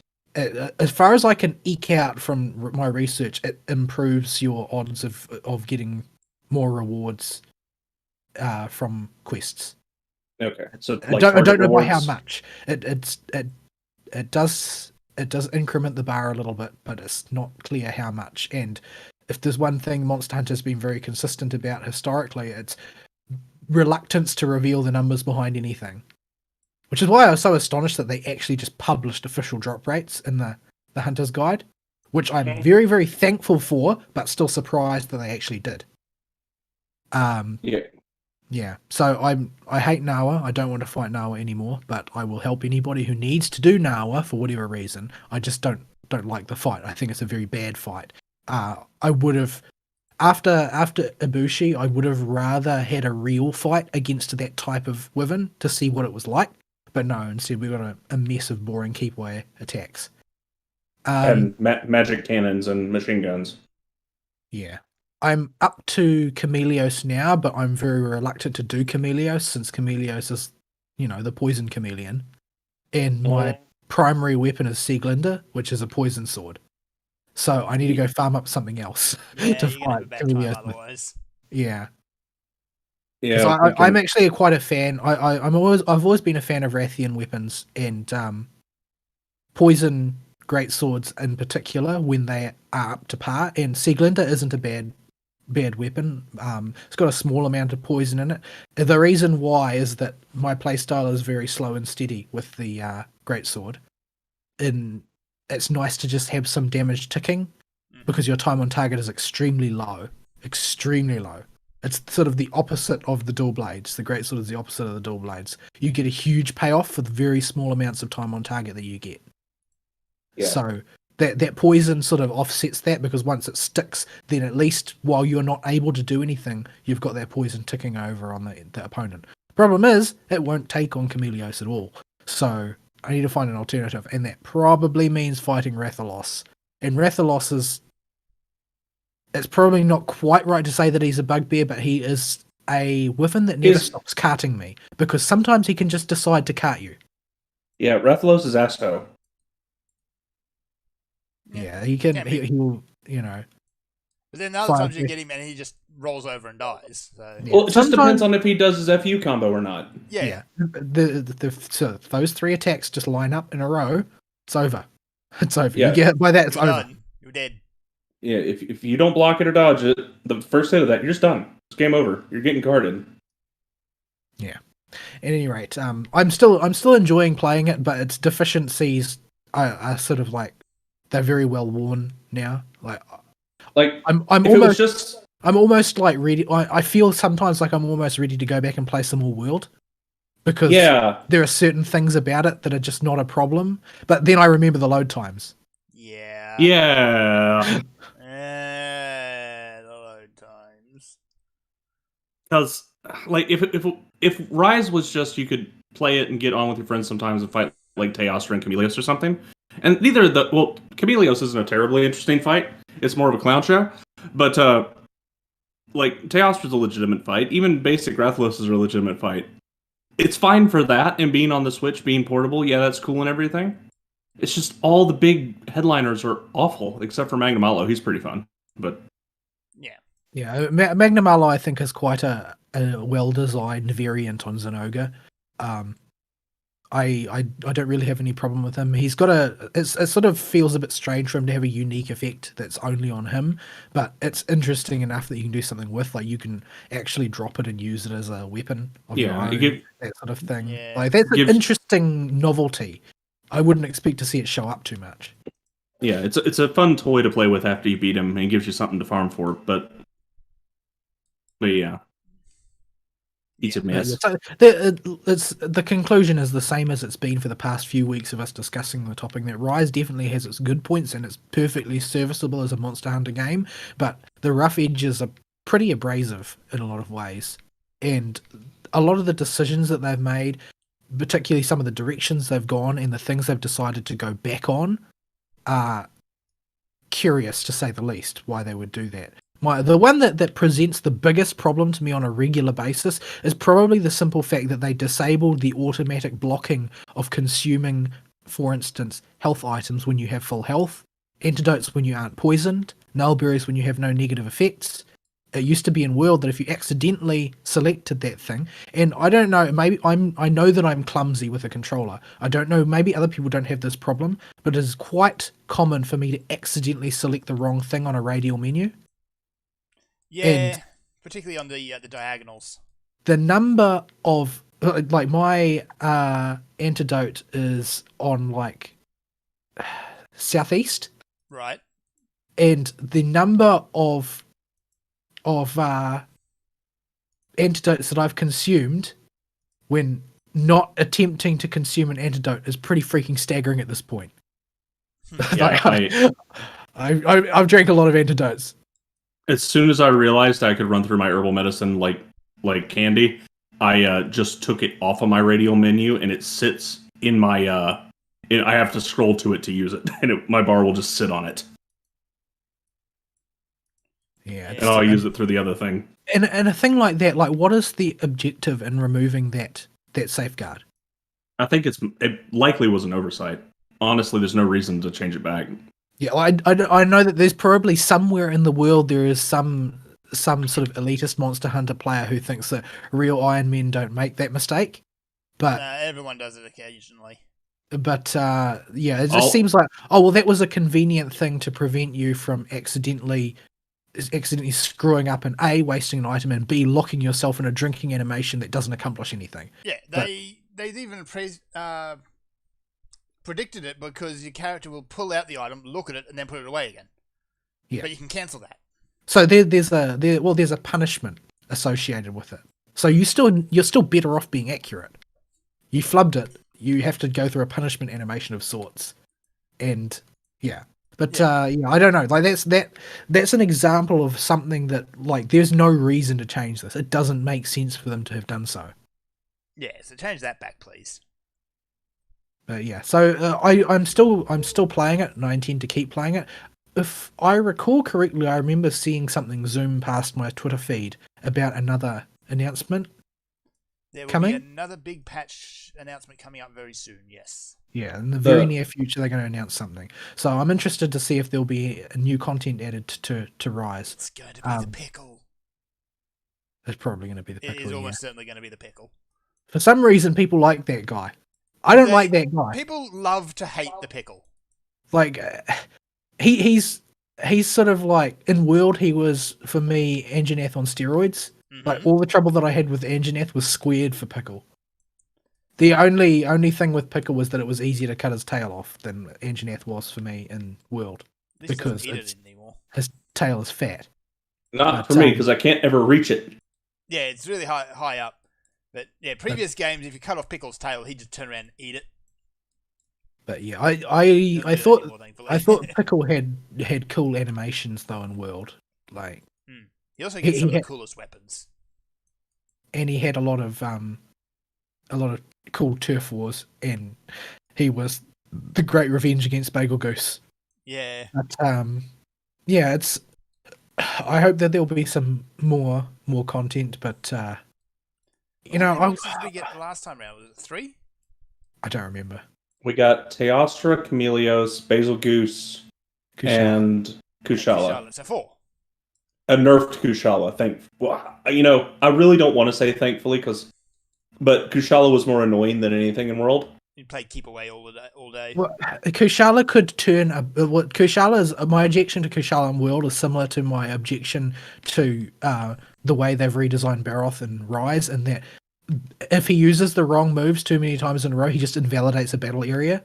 You can't move, you can't do things. You've just got to sort of sit there and wait for him to decide to move elsewhere. Yeah, you don't need 5/5 windproof to fight Kushala anymore. No. He got annoying more than anything else before. But that was sort of needful because you were supposed to counter that with Elder Seal. Yeah. Unfortunately, Elder Seal was entirely luck based, so And also had DRs on it. Yes, it did. So you couldn't let the fight drag on too long, which is rough because Kushala's a fight that purposefully he drags the fight out. So Because he's a dragon. No. You disgust me. That was awful. With that, I think we should probably take a break just so we can, punish Hari appropriately. Mm-hmm. All right. Here's some music, folks. We'll be right back.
And we're back.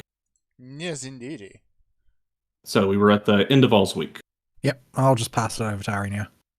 Okay, I've got quite a few video games to talk about, so y'all have to stop me as I'm going through them, depending on time. Because we'll see how we go. I can go for quite a while. You did some things. So, work finally broke, at least for a brief bit of time. So, I'm back to not dying anymore. I had some time this week. We got paid for a bunch of jobs. I was able to get a bunch of people off my back.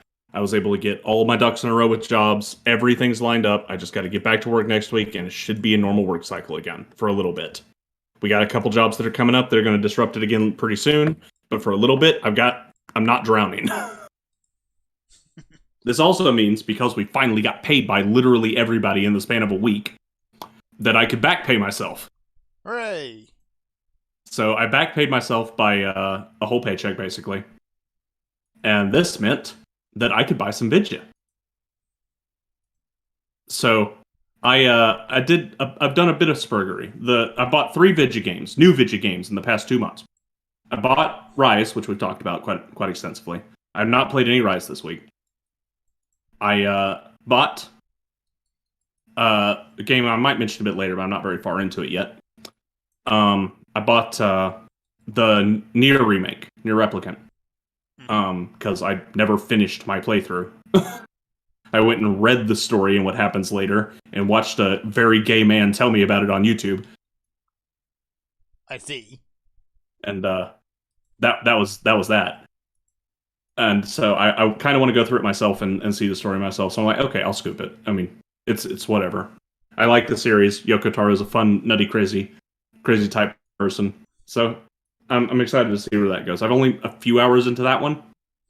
I'm stuck killing sheep still.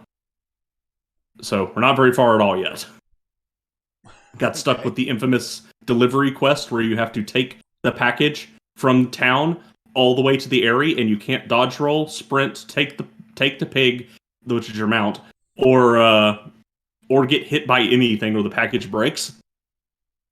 So I just finished that absolutely pants on head stupid side quest. So barely anywhere in the main story. I'll talk more about that as I chew my way through it. Nier is not a very long game per playthrough, but it requires 4, now 5 playthroughs because there's a new ending. So there will be a lot to talk about as I slowly chew through that game because I can't marathon it, which works fine for Nier because the endings require playthroughs. So I can binge each playthrough as I'm playing Vidya and then just put breaks in between the playthroughs. And that doesn't feel as icky as putting down a game midway through a story. Yep. Or through a gameplay session where I'm trying to 100% it. So I'll be working on that. The other new purchase I got is a relatively short game because the franchise doesn't make games that are very long unless you're talking about a couple entries. And that's Resident Evil 8. Or Resident Evil Village.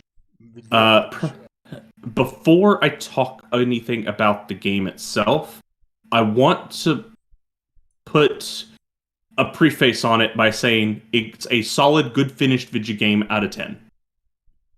Having a finished video game is a novelty these days. So it's got a start, a middle, and an end, and you can play through all of them. Yeah. And you don't need a paywall somewhere along the way. There is a length problem with the Resident Evil games when you're talking about value for buck, and as much as some people like to say hours don't matter, hours do matter. Those people are just wrong. And that is a detriment. But the fact that the game is finished more than compensates for that in this day and age, I think. Yeah, you can make up for having a shorter game if it's high quality all the way through. Yeah. So the game is very clearly done. Everything about the game feels like they got everything they wanted to do in it. They might have had to cut a few things out of the story that just didn't work while writing it, but nothing feels like it was cut because they ran out of time. The game is done. So there's that. And the game, I would recommend if you're a Resident Evil veteran, because this game is more analogous to Resident Evil 4 than it is to the classic series. Whereas Resident Evil 7 was a first-person homage in the vein of those games, with a very small environment. This is more of an actionized sequel with most of the elements that people like intact from your standard Resident Evil puzzle solving bits, but is definitely more action focused. And as such, it feels the need to vomit ammo on you. I've noticed that. It's like I remember when I was playing RE2 for the first time, I was bleeding for ammo. Always bleeding for ammo. You shot if you had to, and only if you had to. Yeah. But I was watching Gura playing RE Village, and she's drowning in ammunition. Yeah, on normal, it hit a point where I had to throw ammunition out of my inventory to make room for key items. That should never happen in a Resi game. Like, ever. So... I absolutely hate scarcity based gameplay, so that would actually be a plus for me, generally speaking. Yeah. Now that was only at one section of the game. There were bits and pieces where I was getting pretty low and was starting to have to change up the guns I used to conserve ammo, just so I didn't run out at that particular moment. But pretty soon afterward, I would be handed a generous ammo dump either right before a boss, and they will always give you enough to kill the boss. So, and if they will keep giving it to you if it's not enough. Yeah, in the boss fight, there will be plenty of ammo stores for you to go loot to restock your supply as you start to run low. From my observations, it seemed to me that there were a lot of what I think of as RE2 remake isms, because RE2, what stood out to me most in the RE2 remake was the quality of life adjustments that were made in light of how games have moved on since then, and all of those things have been more or less carried over into Village. Yeah. So the way the mapping system works, for instance, and all that sort of stuff, and yeah, the fact that you can't lock yourself out of completion by having no ammo when you run up on a mandatory boss is one of those things. Yeah. So if you have no way of killing the boss whatsoever, they will make a way for you to kill the boss. They will give you some ammo. So there will be some respawn or something. Yeah, there is also a mechanic that is fairly common in the Resident Evil games. Never this generous, but is very obvious here because of how much ammo you get if you've really been screwing up. About half of the breakable objects have randomized loot instead of preset loot, and the randomized loot will always favor what you're lowest on.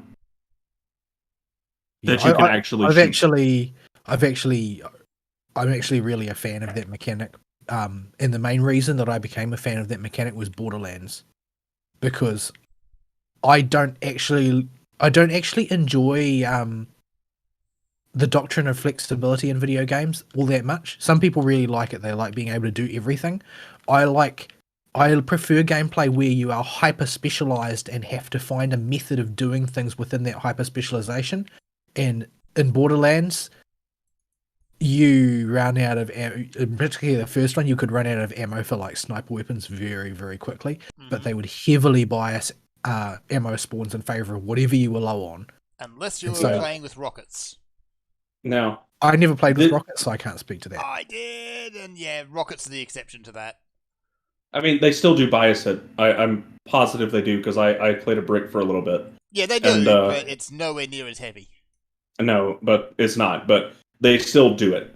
And normally this type of mechanic is only a noteworthy thing in games where it can become a problem. In Resident Evil, part of the thing people may be looking for going into this game is the Resident Evil feel of ammo conservation. That just kind of isn't here on normal and easy. If you want that, you have to play on hard or Village of Shadows difficulty. Is it equipped to handle that? Like, do they still give you all the ammo you could ever dream of in a shooting-based boss fight? You will be given, supposedly from people that have tested it, if you have no ammo going into a boss fight, if you get all the ammo in the arena and all the ammo in the area right before the boss fight, you will have exactly enough damage to kill it if you don't screw up anything. Right. So... the third boss is the particular bugbear with that because he's so hard to hit. So beyond that, I just carefully calculated it. Yeah, so you can't lock yourself, in air quotes, out of progression. Hard lock yourself. You can sock lock yourself if you're not MLG Pro. But you would have to be completely out of ammo before the introductory room before the boss.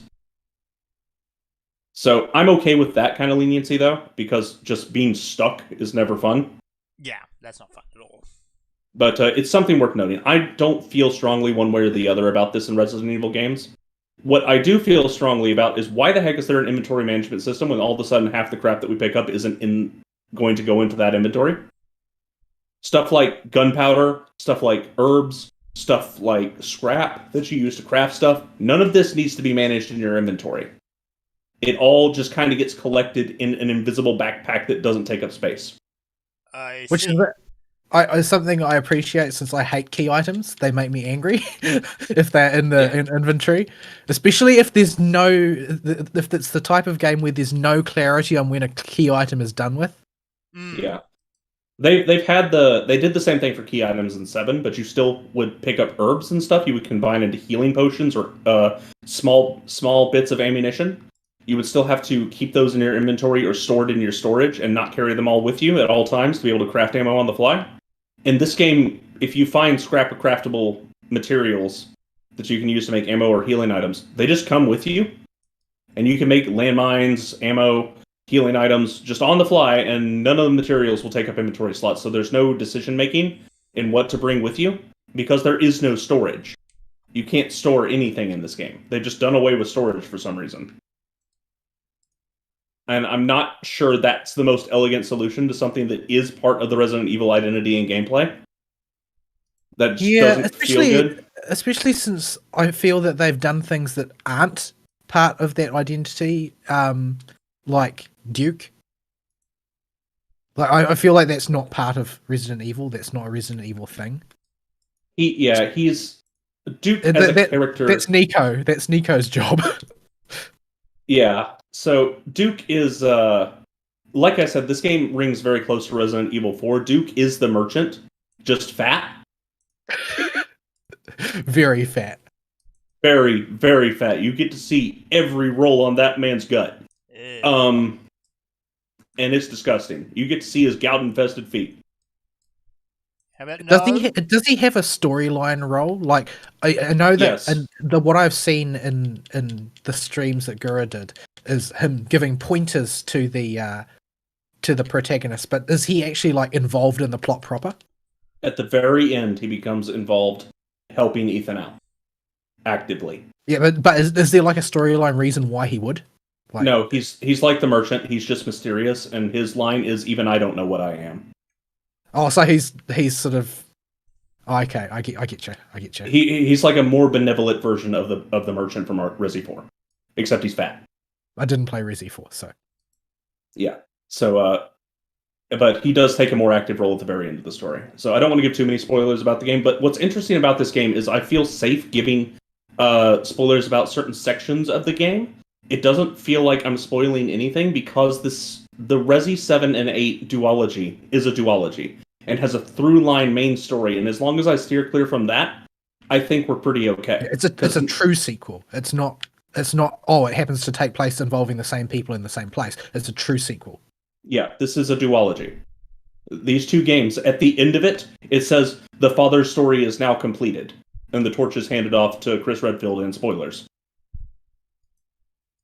So yeah, you're playing a complete through-line story from Resi 7 and 8, and you will not understand what's going on without Resi 7. There's a big twist at the end that you will not understand at all unless you played Resi 7.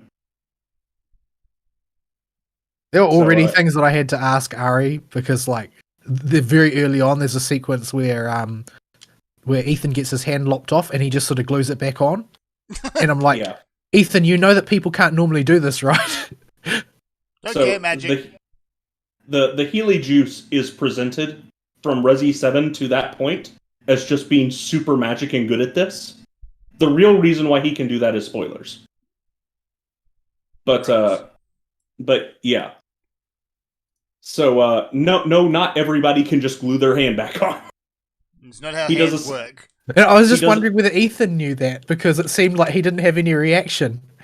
Because Ethan has only encountered the healing juice inside the Baker estate and the village. It's the only time he's I guess, taken the time to go, man, this stuff's really good. Maybe he got the common. Well, I guess he can't get the common cold, but yeah. So he just never had a reason to use it outside of those environments. So he just thought the juice was that good.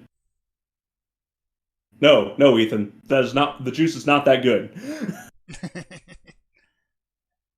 So yeah, gunplay. Yeah. Gunplay in this game, I'm not sure whether I like it more than Resi 7 or not. Resi 7, the enemies did not have much health, but you did not have anywhere close to the amount of ammo you do. And enemies were far fewer.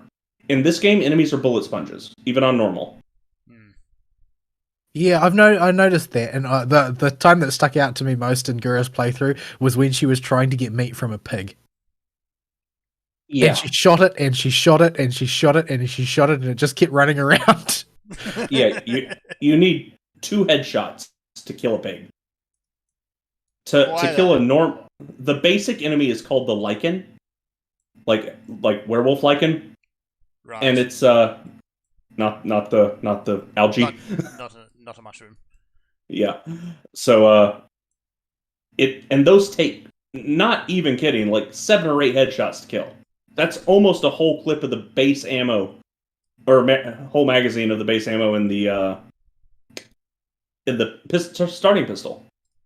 I was sort of wondering if Gura was just missing or something, because she was using a lot of ammunition to kill each thing. No, everything's a bullet sponge.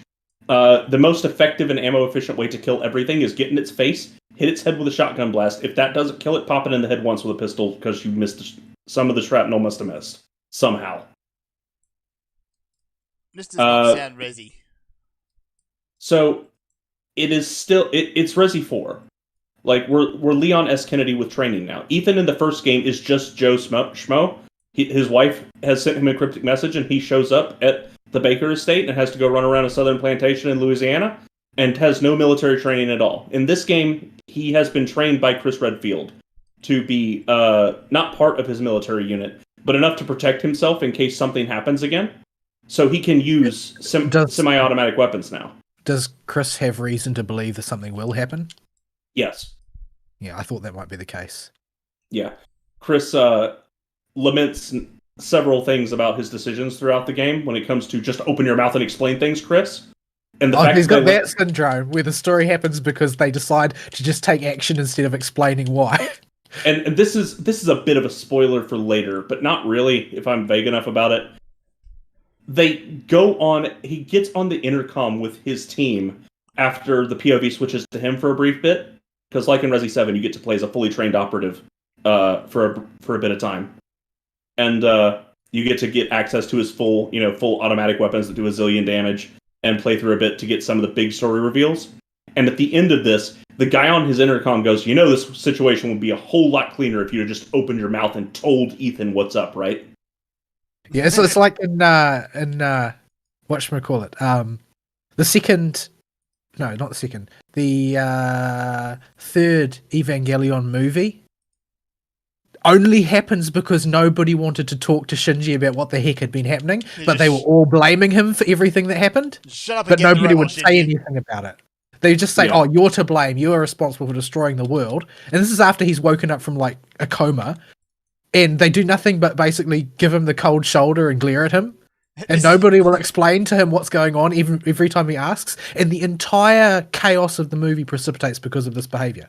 It's your fault. Yeah. Get in the robot and fix it, Shinji. But what did I do to break it? Shut up and get in the robot. Yeah, and the whole thing is just shut up and get in the robot. Like the movie wouldn't. None of the events of the movie would have happened if anybody had bothered to communicate with anyone. Yeah. Yeah. It's a similar case in Village, but they hang such a giant lampshade on it at the end. It's obvious they knew this was a problem, but didn't know how to fix it because they had written themselves into a corner. Where if Chris Redfield says anything at all, the story doesn't happen. All he has to do is open his mouth and tell Ethan. All Ethan's wife has to do is open her mouth and talk to Ethan. Neither of these people will do this. Instead, you end up with this situation where the wife is blatantly keeping a secret and being terse and uncommunicative, and Ethan gets to see his wife gunned down before his eyes by Chris personally. Like, of course he's going to react badly to this. What the heck is wrong with you? So You could a have lot just, of people, talked to him and told him what was going on. yeah, that would have helped. That would So have helped. there is another reason that Mia's acting really, really weird in the intro cutscene. Like, she's just really, really weird. Even if you only have a casual memory of her from Resi 7, Weird you're gonna by see the way Resident Evil she's characters standards, I assume you mean? like she's just acting out of character. Right. And there's a reason for this. But so it's more than just Mia being cagey. But a lot of people jumped on criticizing the game immediately because of the way Mia acted in the opening, and didn't play through to the reveal of why she was acting that way. And it makes a whole lot more sense after that reveal. That's a good reveal. 'Cause that ain't Mia. I bet that's probably the twist. Ballpark. Yeah. But as with bioweapons, everything is you're in the right ballpark, but not quite in the right area. Yeah. Well, shit, But, there's a mistake. Time to start a zombie apocalypse. Yeah, so yeah, I enjoyed the game just because, honestly, it's really bad to say this. All I want out of a video game these days is for the game to be finished and there not to be any abhorrent jank that just ticks me off. And Resi accomplishes both those checkboxes, so I have to give it a buy it recommendation. And I don't want that to be my baseline. I Because feel it's like only there's 10 hours long. Except, yeah, that's still a very high ask. Yeah, nowadays it is. It used to be the standard. It used to be the But standard, yeah. It looks like the only company that rises to the level of the baseline now is Capcom. The people who gave us MVC Infinite. Yeah, how did we end up in Bizarro World, by the way? I'm not sure if I want to go back or not. I'd just like to know how we got here. Oh, I'm convinced we're in a lost belt and are going to have our timeline purged eventually here. Oh, in that case, everyone's going to die miserable. Great. Oh, we'll just cease to exist. It'll be Yeah. even better. One or the other. Or possibly both. But So, yeah, it hurts me to put that kind of recommendation on a game because there's a lot of stuff I could nitpick and criticize about it, but it just doesn't matter because the game's finished and there's no microtransaction or janky jank with it. Well, it's The like worst- I brought up a couple of times that game that everybody was talking about a while back that I don't remember the name of, and I'm not going to bother to recall it because I have to look it up every time. But it was an unremarkable looter shooter, but everybody loved it, despite the fact that it was terribly unremarkable and had lots of issues. Was just simply because it was a complete game that wasn't full of bullshit. That was all it had going for it. The only thing it had going for it, and it took off like a rocket because of it. Yeah. It's sad that this is our new standard. We've gotten so far from being able to buy a cartridge from the store and know that it will meet both of that criteria. Like, the worst DLC jank they have is you can unlock the hardest difficulty early and get a few cosmetics if you throw them 10 extra shekels. which a lot of people were more than happy to do. I mean, honestly, Because you were going to get a Tur- complete game. yeah. And what's more, they finished a story. They did a duology. They clearly had a full story they wanted to tell and finished it. So it actually comes to a good end. Like it all ties up nicely insofar as you can expect. As far as Ethan's story is concerned, yeah. I mean, they leave it open for sequels for other characters, but Of course Ethan's they story is, yeah. Ethan's There are a lot story of Resident is, Evil games. yeah. This is a franchise. It can be milked for money, but Ethan's story is finished at the end of it. He gets to be the hero dad at the end, and saves the day, and he's done with all this. He doesn't need to go be Superman anymore. It says in big blue letters after Ethan retires from this garbage, and it goes, "The father's story is now complete." He'll be back. But probably as a side character. Probably. Yeah, a side character, or a cameo at best. Maybe he'll be the point of view character you shift to later. Yeah, like I there are ways they could bring him back into the story quite easily with his daughter. 'Cause, But yeah, if this was Capcom of 5 years ago, I would have said he'd inevitably be back in a shoehorned side game that's just there to spin money. A light gun spin-off. Yeah, something dumb like that. yeah, But yeah, Capcom is not doing crap like that anymore, at least until the Street Fighter team helps up again. well, Street Fighter V has been even amongst the fighting game community, nobody's really talking about it. No, it's been a complete disaster. It's been a disaster on the money making and the casual end because just nobody wants to pay for it. It's too expensive. Yeah, it's too expensive. Yeah, there's not enough single player incentive for the casuals to go get it, and it's too superseded in 6 months. Yeah, they're afraid that it will get another Arcade Edition Super Turbo Max re-release like 4 did, even though we're several years into it now. The game's too huge when you look at the download size, and that does turn people off. Mm-hmm. And in general, its mechanics are just too complex and too layered and stacked. Too many fan favorite characters are behind DLC paywalls. Yeah, and you got this. Well, they're gradually releasing them as free, but it's taking forever. Why would you do that though? Yeah, so it's just Street Fighter is the only mess Capcom has right now, and I don't consider Rise a mess because there's still a Monster Hunter game in there somewhere, and we do play that game occasionally. Well, I think most of the issues with Rise are they are within the hysteresis of normal Monster Hunter movement. Yeah. Like they may be annoying and obnoxious, and we don't like some of the decisions they've made, but they are also just within the range of weird stuff that you expect Monster Hunter to try out sometimes. Yeah, and there is still a Monster Hunter game in there. It's just you got to overlook a bit of jank for it, but it's still you can go hunt monsters with your friends, and that's the reason you buy this video game. It is the mid-generation game, and those are the games that they experiment a lot with and jank up a little bit. So, is this conception of the mid-generation game, is that theirs or the fandoms? A bit of both, I think. Because if it's not their conception, then you can't really guarantee that pattern's going to hold. Yeah. It seems to be based on just the look of the monsters and the skeletons and the engine, but I don't know the series as well as Fern does. He can probably give us something better there. There's a whole bunch of stuff that has not been released in the West, which has a lot of jank in it. Okay. So, like your freedoms and whatnot.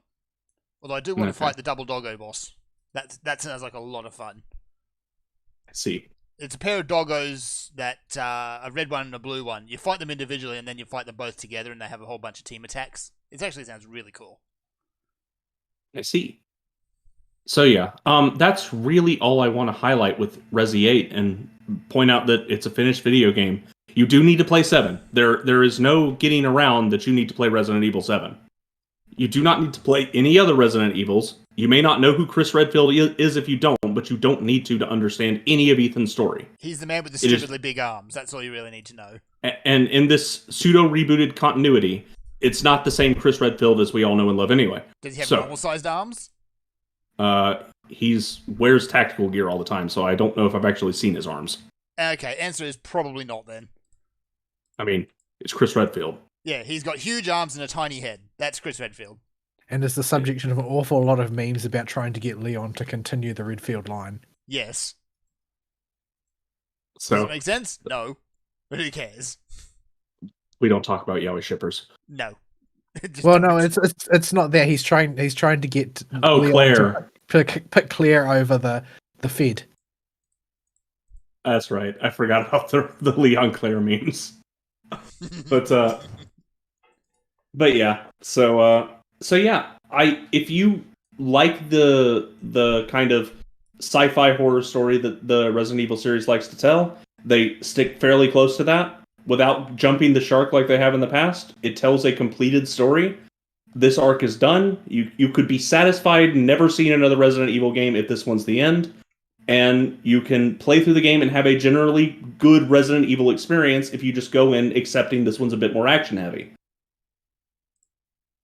There's still the puzzle solving, there's still wandering around the area you're given and looking to see what key goes in where, penetrating things and their holes with various weirdly shaped objects. Oh my. Placing things on top of other things. How much typical Capcom puzzle solving?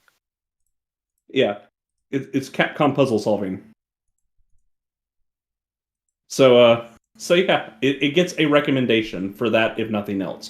There is stuff to nitpick about it. It's not a perfect video game, but I don't feel like it's necessary to nitpick any of it, because given what we're used to in new video games nowadays, it's just not worth my time to go over any of it. It's a finished video game. That should be enough. Yep. Okay. What other video have you been playing? Because I get the impression you've been playing quite a bunch of different things. So the other video game I've been putting some time into is a game I was playing quite a bit back when I was shipping around with mobile games. I've been playing some Duel Links, some Yu-Gi-Mons. In this, because it's a mobile game, you can't cheese getting decks quickly. They're gonna try and money you through it. So what me and Abo have been doing is going through with scrub decks and seeing how good we can do, and seeing what cards we can collect and duel each other with our scrub cards. And attempt to build real decks over time. I'm working on an E-Hero deck. It ain't very far along yet. Because Stratos just, he doesn't want to show up. And if you know Yu-Gi-Oh! And you know Elemental Heroes, Elemental Hero engine doesn't work without Stratos. He puts a body on the field, he fishes out what you need to your hand to finish your combo, and get your engine started. If you ain't got him, it's like having a car with no key. I see. So, waiting to pull him before I really get that off the ground. Until then, we're just putting the fattest monsters with no detrimental effects into our decks that we can summon without tributes, and all the wonky fun card effects that we can find, and running our decks into each other. We have had to have our own personal ban list, though. Okay. Has been the most interesting part. There's a card called Power of the Guardians that says the following. Oh no. Now, if you are playing vanilla Yu-Gi-Mons, where your best way of removing a monster is to clobber it really hard with a bigger monster. Usually, yes. This card is an equipped spell card that says, the monster this card is equipped to, anytime it engages in battle, so attacks anything, including a direct attack on the other player, or is attacked, place a counter on Power of the Guardians. For every counter on Power of the Guardians, that monster gains 500 attack and defense. In addition, if that monster would be destroyed by any method your opponent can conceive of, remove a counter, including the ones on Power of the Guardians, from the field, and the monster is not destroyed. That sounds broken as all get out. Why It would gets you better. not use that? Yeah. So, it gets better because it can trigger multiple times per turn. Oh my. That's broken. So we had to add that to our personal ban list. And we have added a few others and taken them off as our decks have improved. Like, I pulled Gold Sarcophagus. Gold Sarcophagus is a stupidly good consistency card, which is just play this card, take a card from your deck and banish it, and in 2 turns add it to your hand. For scrub tier decks, that means if your opponent's doing anything and you need to fix the problem, pull it out of your deck and then stop it. So I personally banned that one. It's not a very big drawback on such a powerful tutor. Yeah.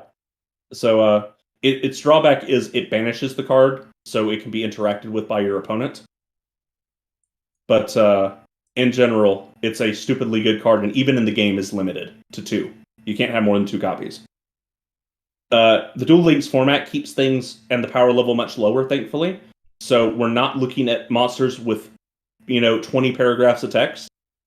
Yeah, you only got 2. So, yeah, there's a few walls of text to read through, but for the most part, monsters have 1 passive effect and 1 active effect at most. So, you don't have to sit there and read a novel every time your opponent plays a card, which is nice. It's closer to about the complexity of GX Yu-Gi-Oh, which is the most stable and fun type of Yu-Gi-Oh, even though Synchros and Exceeds monsters are in the game. All you need to know is the summoning mechanic for that type of card, which is the same for every single one, and just read the card effects. And they only put the relatively simple ones in the game. They're not putting any of the big ball-busting, negate everything your opponent does and do everything but instantly win the game when you bring this thing out type monsters. So it's been a good time. I probably won't stick with it for very long because the rate of card acquisition is so slow in Duel Links that you just can't realistically build more than 1 or 2 decks. And if you're playing for funsies, that means you can't target any cards that are actually good because the good cards will make it not fun anymore. Yeah, I've pulled it down as well, so I might join you for a little bit of shenanigans once I remember how it all works. Yeah, it does mean I get to enter Yu-Gi-Oh! Voice and go, I summon No! Elemental Hero Nova Master in attack mode. You do not. I honestly can't remember any Yu-Gi-Oh voice except for the abridged ones. I know, though I do have to point out that Ari has introduced me to Jim Cook. Jim Crocodile Cook. Yeah, so aside from his name being a pun on James Cook, he is actually named James Cook, and Crocodile Dundee, he has the worst accent. And I found a clip actually. When you say worst, do you mean it's really strong, or do you mean it's really not Australian? I think he's got the whole same thing that Bandit Keith has going on. He's got an accent that is like an American who has only ever heard Steve Irwin. And is doing an Australian impression the best he can, but he's just not very good at it. But he's Nick Cage levels of hamming it up. Oh yeah, and it is. He's trying to make up for an enthusiasm what he lacks in ability. Yeah. Yes. The same joke probably applies. He's actually a Kiwi, but yeah. The episode or the bit I watched, he's fighting a dinosaur guy and a guy with a really awful Southern accent as well. So I just watched it thinking, just what the hell is even going on? The dub of GX is so bad it's funny. Yeah. It crosses the line hard enough that every character has a ridiculous stereotyped accent. Even Jaden and his stupid haircut. His deck's unbalanced and his hair's a Karibo. Yes. Hey ho. Oh. So, I mean, the anime is notorious for being dumb, let's say. Yeah. So I've insisted that if they're releasing GX characters right now, so I bet we get Jim real soon. And as soon as they release Jim, you've got to play Jim Crocodile Cook. What is his cheat? Because every character in Duel Links has a cheat. Probably something Straya related. Probably he's actually carrying a crocodile on his back. He just throws the crocodile. Let me, just for reference here, how much of a parody this guy is. Because he was Strayan in the Japanese version too. He'd have to be. You look at the guy and think, yeah, that's a Australian stereotype. The dude has a crocodile strapped to his back that is his pet named Shirley that he carries around everywhere, wherever he does anything, and will often pull her out to solve crocodile-applicable problems. You need somebody eaten. That's how you solve it. What sort of problems are these? That's about it. You need somebody eaten. There's a door in the way. There are mind-controlled duelists coming to get us. Quick, Shirley, hold them off. Eat them, Shirley. Eat them. Yeah, I saw the picture and I thought he's got a dead crocodile strapped to his back. No. She's alive. No, it's alive. She is released to solve crocodile-applicable issues. And he just wears his crocodile like a backpack. It's why? What is even going on? And yeah, they have Jaden's best friend has the worst Southern accent in the world, just to compliment it. So we get both of our terrible accents done. Doesn't Jaden have a demon MILF living in his head? Who's she, Bell? No, he's the one that has the demon living inside him. Right. That he created and sent into space. GX is weird. Yu-Gi-Oh! In general is extremely weird. GX is really weird. Yeah. Like, GX, they didn't have any ideas for a main story through line, so they just kind of made crap up as they went along. Like, sure, Jaden invented a card, put it in a rocket ship when he was 12 years old because he won a card design contest, sent that card into space, it developed sentience, came back as a demon, and then he cast super polymerization in a duel with said demon to fuse that demon with himself. What? What? That is the whole story arc for one of the stories in GX, and how he gets Yubel inside of him. Deep inside of him. Oh my. That also makes absolutely no sense. At all. Also, the Yaoi shippers love it because Yubel's a hermaphrodite. Of course. Like, literally, it's like the Indian deity. I'm brain farting. Which one? There's a the one that's a fusion of Shiva and Parvati. The one that its right half is female, its left half is male. I can think of it. I just don't know the name of it. Yeah, I'm brain farting on its name too. But yeah, it's like that. So all the fan shippers get to have their heyday. Rule 34 would be particularly interesting for that one. You can go look that up if you want and inform me. I in fact actually don't inform me. I don't want to know anything about what the Rule 34 for Yu-Gi-Oh! GX is like. Yeah, it looks like their regard for the rules of the card game is still intact, at least for GX. Well, yeah, I mean, Dino Boy is... Yeah, I mean, Dino Boy gets super dinosaur powers when he duels. Yeah, I don't know what was going on there. He has Dino DNA infused in his bones. Yeah, that makes also no sense. Did I mention GX is weird?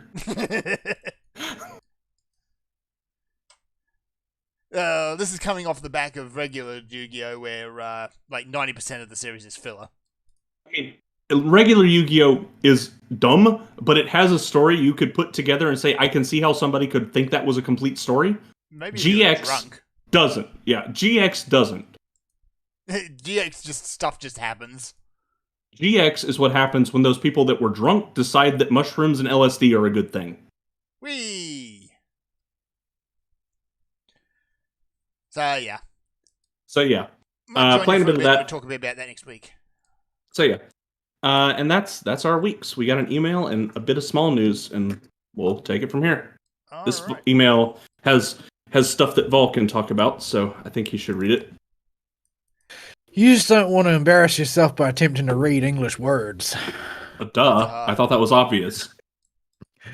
And he writes, Dear No Excuses, I did a dumb. I trusted a vendor-certified motherboard firmware update. It's going to be a long 2 weeks without my PC. So in my desperation, I turned to mobile gaming. Apparently, mobile games work following way. Choose 3 to 4 from the following pile. Waifu, Gacha, Idle, ARPG, Text MMO, Town Building, Turn-Based Tactics, CCG. You forgot one. So, Idle. Idle is the other kind of idle. Oh, yes. I see what you mean now. Yes. But they're waifus. Like, there is a 100% overlap between idols and waifus. So. Idol, yes. As in Dancy Dancy Idols, not I'm sitting staring at my phone while it plays the game for me, Idle. So, after a few blunders, I reinstalled Azure Lane, then promptly uninstalled when I saw there are 15 different events, logins, missions, tasks, dailies, goals, avenues of getting stronger. Every single one of them are tossing exclamation marks at me. My fleet couldn't handle the encounters on the second screen of the campaign, so I gave up. Apparently, Breast of the Waifu and FGO are not available for me, so I just read the autobiography of Carlo Pedersoli, because he somehow became the patron saint of Hungary. +1 internet point if you know who he is. Serathis. I can't say I do know who that is. He's some kind of actor, but I don't know what he has to do with Hungary. Yeah. Maybe it's the same thing that Germany has with Hasselhoff. I don't know. Could be. I don't know. He's kind of the patron saint of Germany now. For whatever reason, despite the fact that he's traditionally associated with Baywatch, for some reason now I associate him exclusively with SpongeBob. I mean, it takes balls in order to parody yourself to such a degree that you can play yourself on SpongeBob. I guess that's true enough. Kind of impressive in a way. It is. Yeah. Azure Lane does throw a lot of exclamation points at you, but I'm willing to give it credit for that being an aspect of its generosity, because it is probably the single most generous gacha on the market in terms of, what you can get out of the gacha, because it was relatively routine for me when I really hit my stride of playing it to get every rate up ship. Every single one. All of them. Every event. That's a lot of ships. A lot of waifus. Yeah, that's the only part where it runs aground, is that your dock isn't large enough to accommodate all of the waifus that you can get. And so when I did spend money on it when I was playing, but it was all for QOL stuff. So I bought dock expansions, pretty much exclusively dock expansions, so that I could retain more waifus. But yeah, that's the exclamation marks are because they give you so much free stuff. That said, the actual way that you play Azure Lane is roughly as well documented as how you play Monster Hunter. The general theory behind how a lot of stuff operates exists only within the fandom. The game will not explain anything to you. A lot of gacha games are like this. Some of them are better than others at explaining things. Like, for instance, Arknights is very thorough in its tutorializing. So if you attend to the tutorials they present you with and you have a reasonable head for tower defense, particularly on a grid, you will have no trouble getting into Arknights. But as far as Azure Lane goes, it's very impenetrable. You need a lot of background knowledge in order to play it effectively, which is why a lot of people quit early. Most people who get into it don't quit unless they're like me and they just don't have the time or the money to play a gacha. But you've got to get over that hump of not knowing anything and doing things wrong. And Azure Lane, one of its weaknesses, it has a lot of noob traps in it. There are a lot of ways to soak up a lot of your time doing something that is entirely pointless.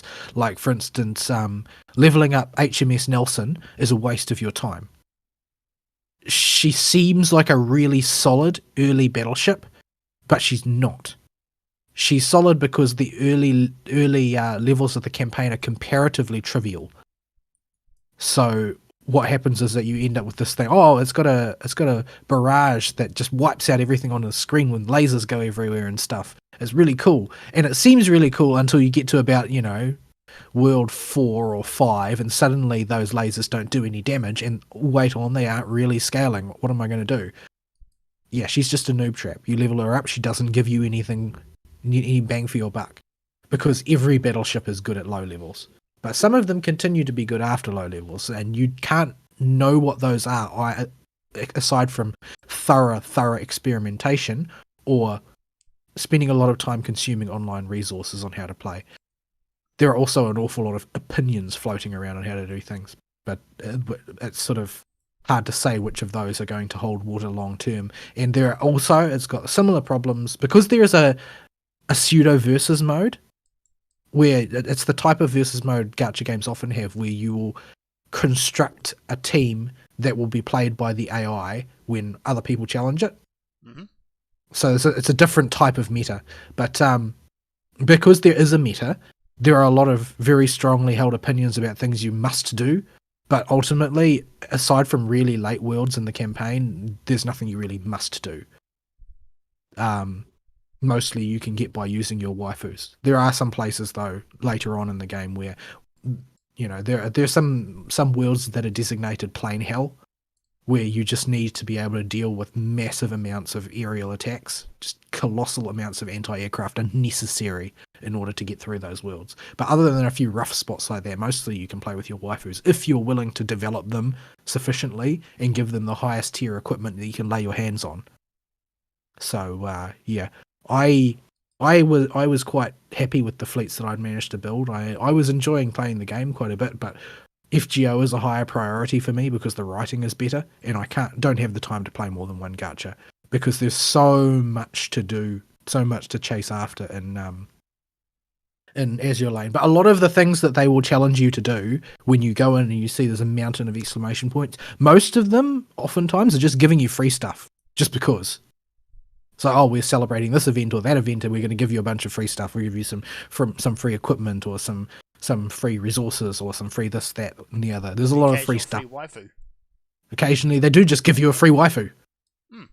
What a world we live in! You get free waifus. But yeah, it's. But this is everyone's waifu. I don't want this waifu. A lot of those ongoing campaigns are stuff that just complete themselves automatically as you go about doing what you would be doing anyway. But the main weakness of Azure Lane is that, simply put, the main storyline is not very compelling, and much of the reason for that is it doesn't make any sense. And it doesn't make any sense because there are multiple competing timelines, it seems, and none of them are delineated from any of the others. So you don't really know what's going on, what's not, who's alive and who's not. Like, it's very, very confusing. And of course, in the way the waifus in question converse with each other is related to their previous life as actual battleships as well. So most of the ones that were sunk rather than being retired from service have some sort of traumatic memory related to the circumstances of their sinking. That's a little more obscure history than something like Fate, where you probably know something about King Arthur. Most people will pick up, if they play something like Azure Lane or Kantai Collection, they'll pick up a little bit here and there about the fates of various ships. Azure Lane is a bit more balanced than, say, Kantai Collection, because the Japanese never really got over the loss of the Battle of Midway, where they got their entire fleet shreked, basically. Mm. And for the longest time I've never confirmed this, but I've heard that it was actually reported to the Japanese public that Midway was a great victory, instead of them losing several carrier fleets. Like, all of their best carriers were lost there. The Akagi and Kaga were both lost there, I think, a few others, and the only carriers that were really left were the Shokaku and the Zuikaku, because they were both out for repairs at the time.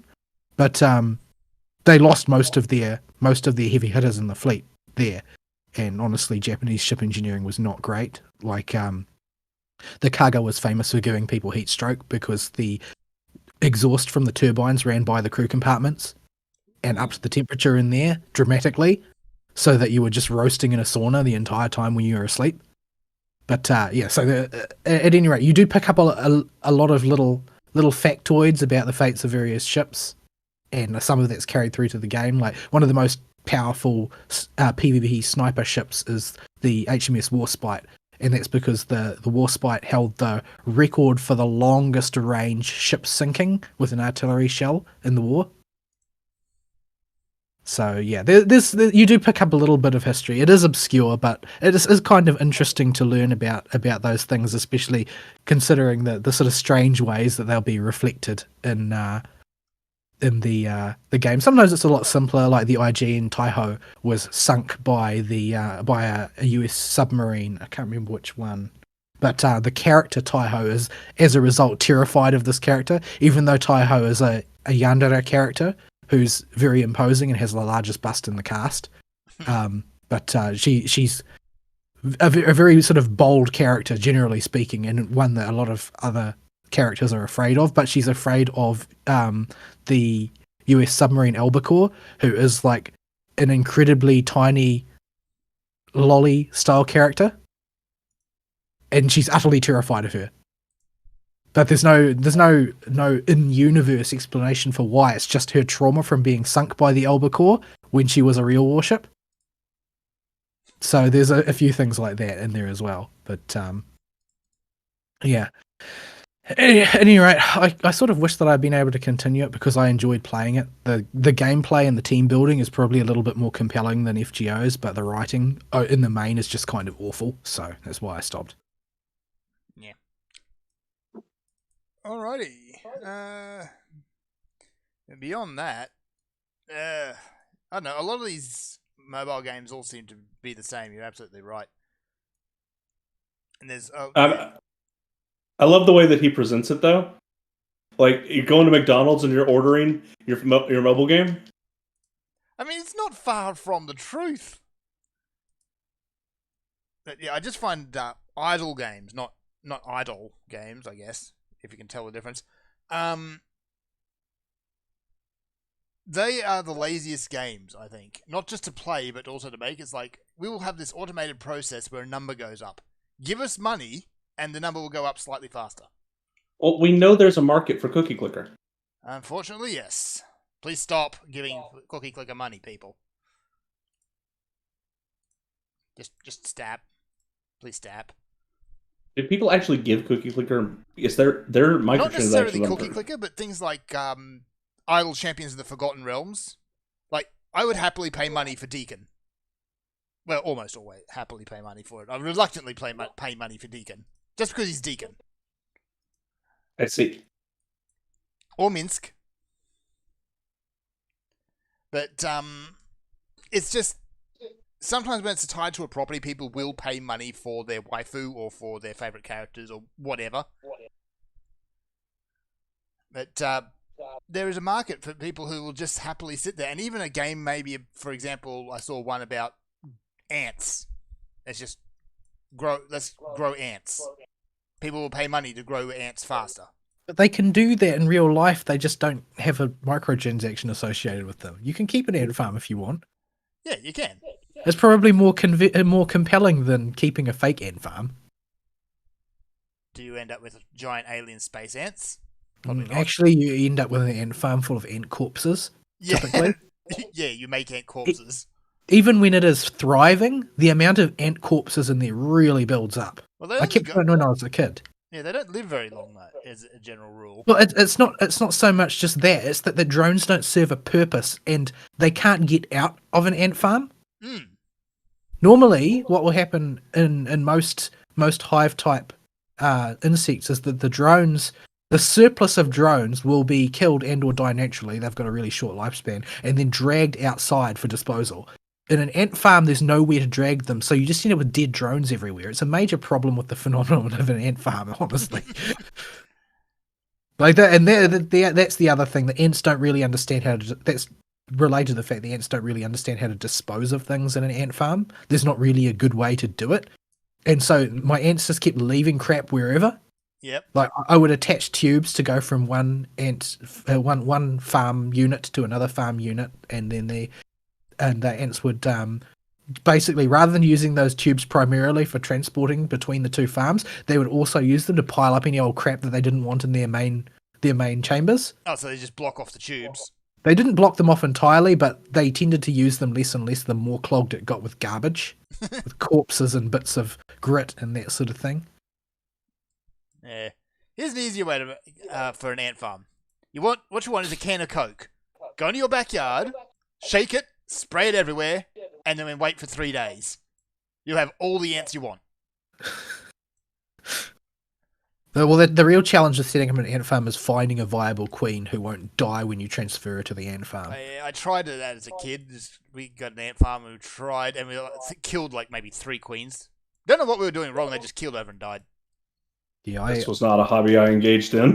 I did find a queen, and she was quite healthy, and she produced a thriving community until the waste got out of hand. It's really hard to clean an ant farm. That's the big problem, because there's no way to do it other than destroying one of their main chambers to dispose of everything and replace it. Yep. It's a major problem, and there doesn't seem to be a good solution. I don't know. I was a kid a long time ago. Maybe they've come up with an elegant solution now, or maybe nobody keeps ant farms anymore. Yeah, I don't nobody know. keeps ant farms, I think, is the more accurate. Well, they buy an idle game instead. Yeah, exactly. Oh, guys, I got the best idea. Oh, no. We're gonna make the ants waifus. I bet you it's already been done. Monster girls are such a big thing. Let me see. I would look up the Monster Girl encyclopedia, but there's too much porn in it. Well, I mean, what else do you expect? Let's see.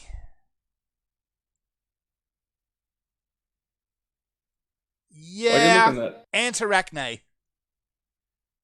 Dang it! Isn't All we gotta it the do fact is- that my waifu list exists is disturbing? Oh, You know, good lord, what is that? this is why we told you not to do it. But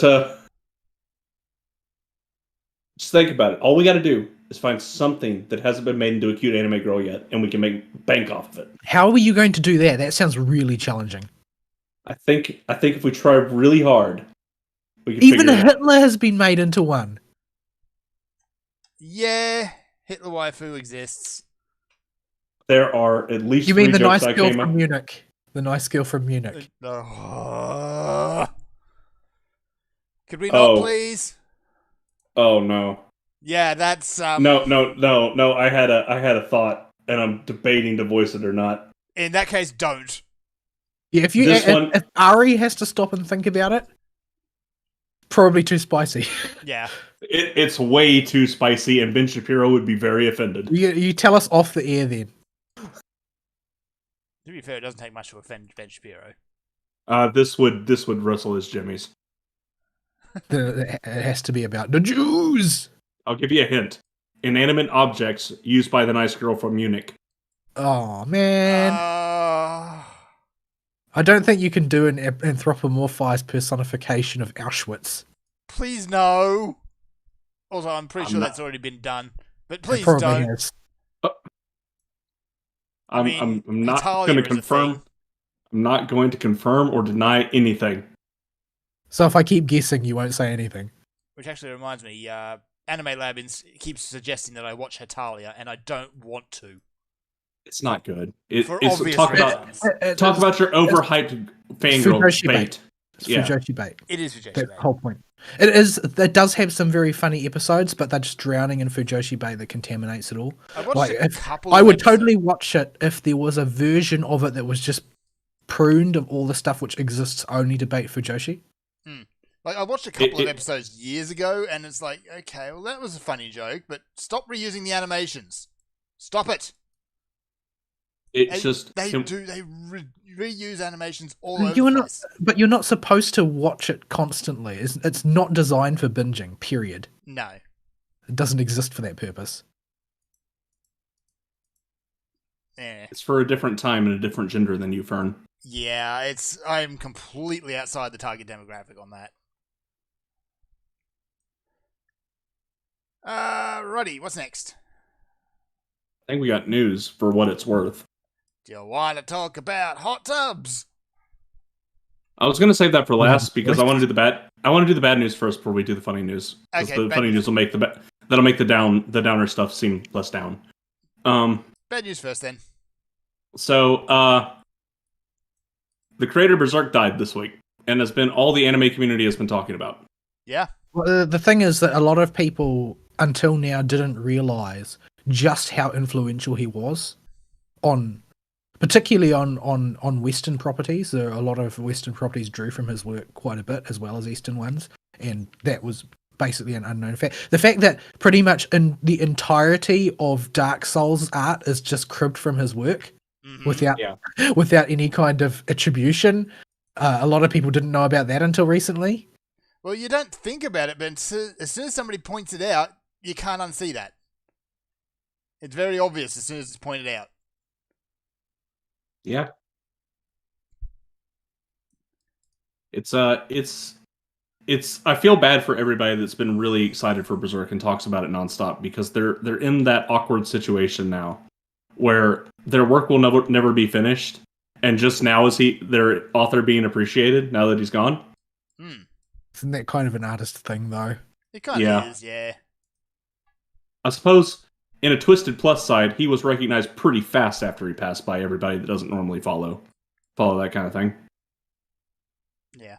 Well, it's because the weebs were crazy about it, and they made everybody pay attention. Yeah. Though, yeah, that story coming out of Final Fantasy XIV I find particularly wholesome, which is really nice. There's a vigil for him from all the Dark Knight players. They just lined up and had a silent vigil for him.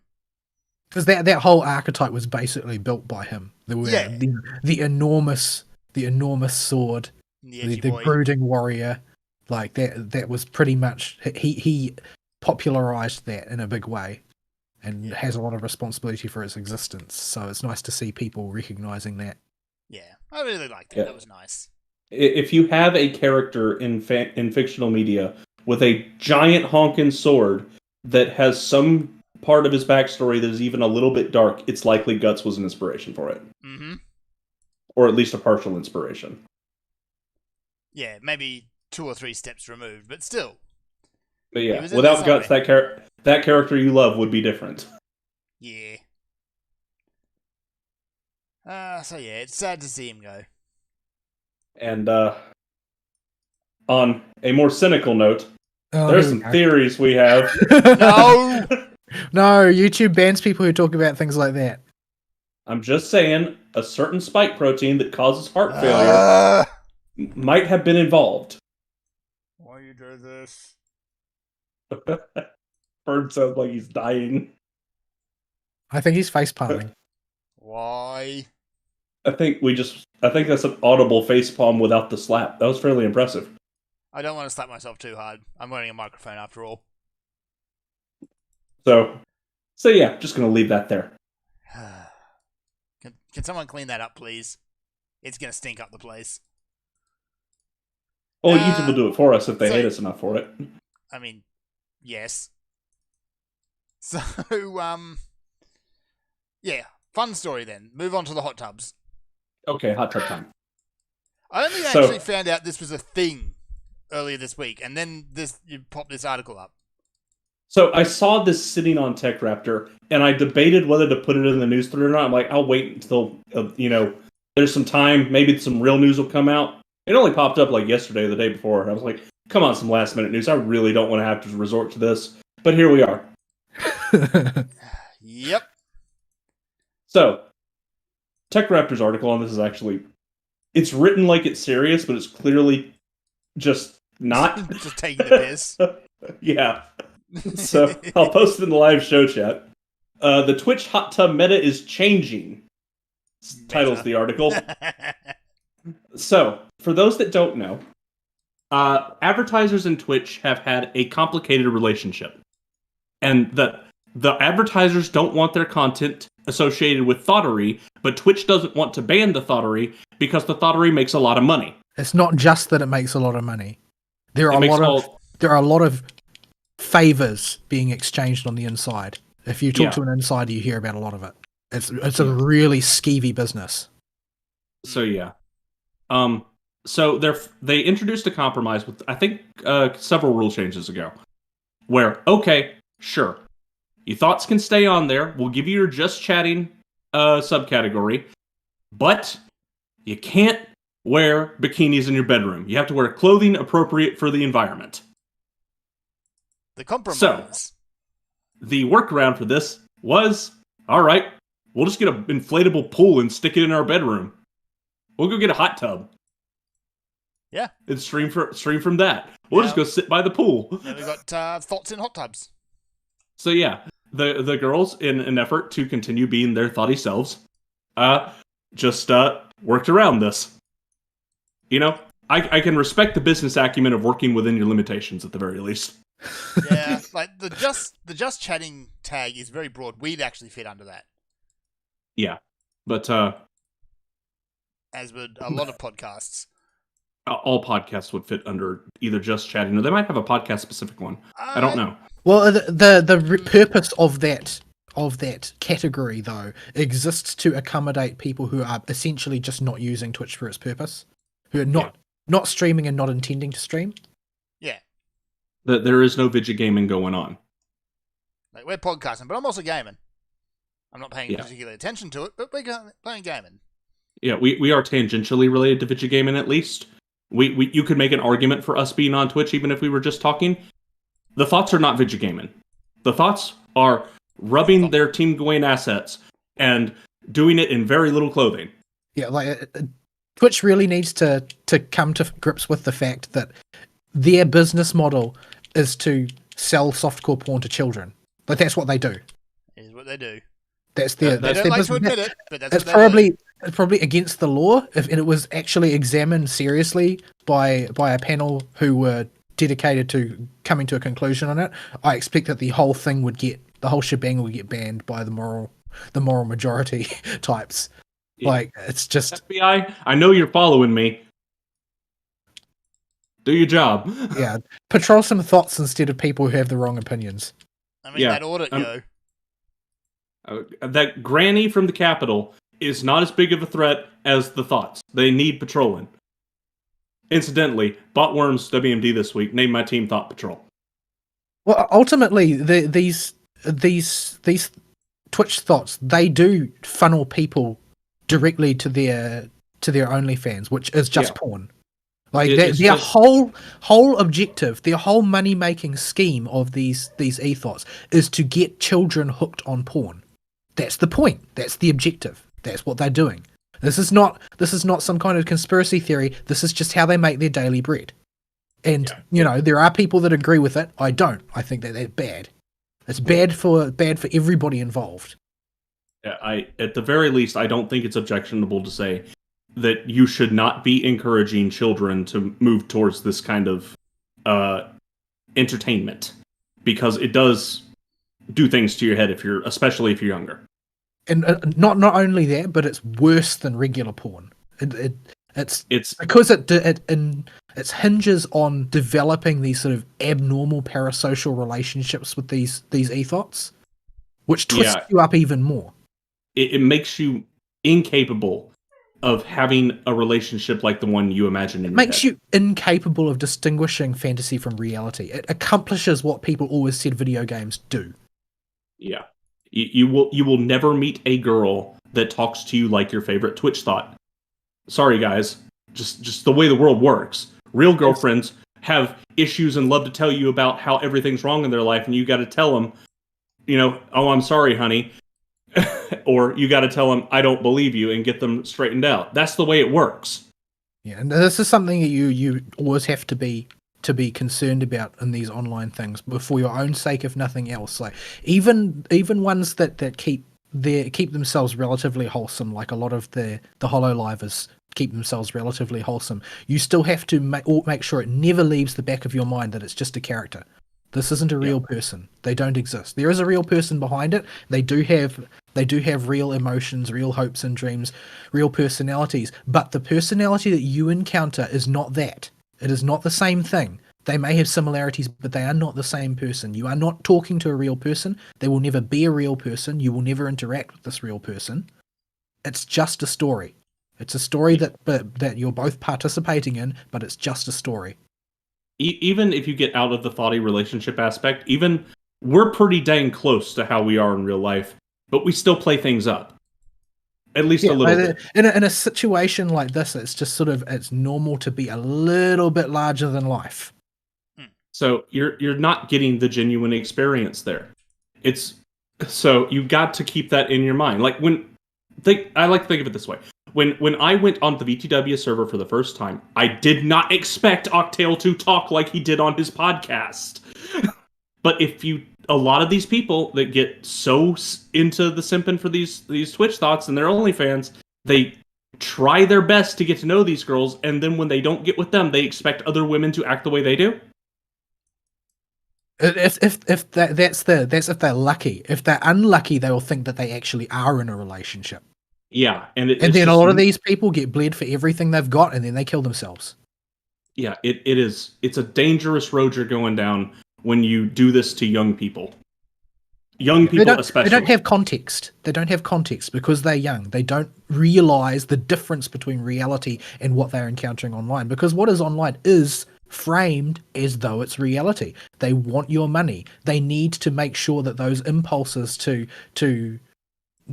provide for these people and to give them gifts and try and vie for their affection. They need those impulses to be as realistic as possible in order to make their money. Ultimately, the whole thing is cynical. Even HoloLive, it's still cynical. The whole idea is that those girls who play those characters on HoloLive present an appealing fantasy of a person you want to spend time with in order to make you spend more time with them. You need to always remember, it's just a fantasy. It's not real. Always tell yourself this if you get confused or you think you're really attached to a girl. Has she ever mentioned interest in a boy that is not you? Because if the answer is no, then that girl is a character. And you're not going to get anywhere with her. This is just the way you need to remember. That's the reason why the idol industry in Japan, since time immemorial, has always held to the tenet that so long as you work for this idol agency and are going to be operating in your capacity as an idol, you may not have any such personal relationships. Why because do you they think need to maintain that image, that character? They can't afford the paparazzi to compromise it because then their investment will be lost. Yeah, this is why HoloStars and HoloLive do not collaborate very much outside of very pre-planned, organized, and supervised events with their moderators swarming the chat. Like, the boys and the girls don't interact much together, even though they're in the same idol agency, because they cannot be seen as in a relationship with anybody, because then the boys that watch their show will go, oh, well, she's already got a boyfriend. And you may not see yourself as falling into that trap. But it will happen at a subconscious level, even if you don't want it to. Because that's just how you're wired. If you're a male, you're wired like that. Definitely. It's almost impossible not to be. Yeah, it is part of growing up and getting in relationships and will help you distinguish between that stuff. I recommend every kid or younger person I bump into that tells me they follow a female streamer, if they are male, I will do everything I can to discourage it until they've had a relationship and had their heart broken at least once.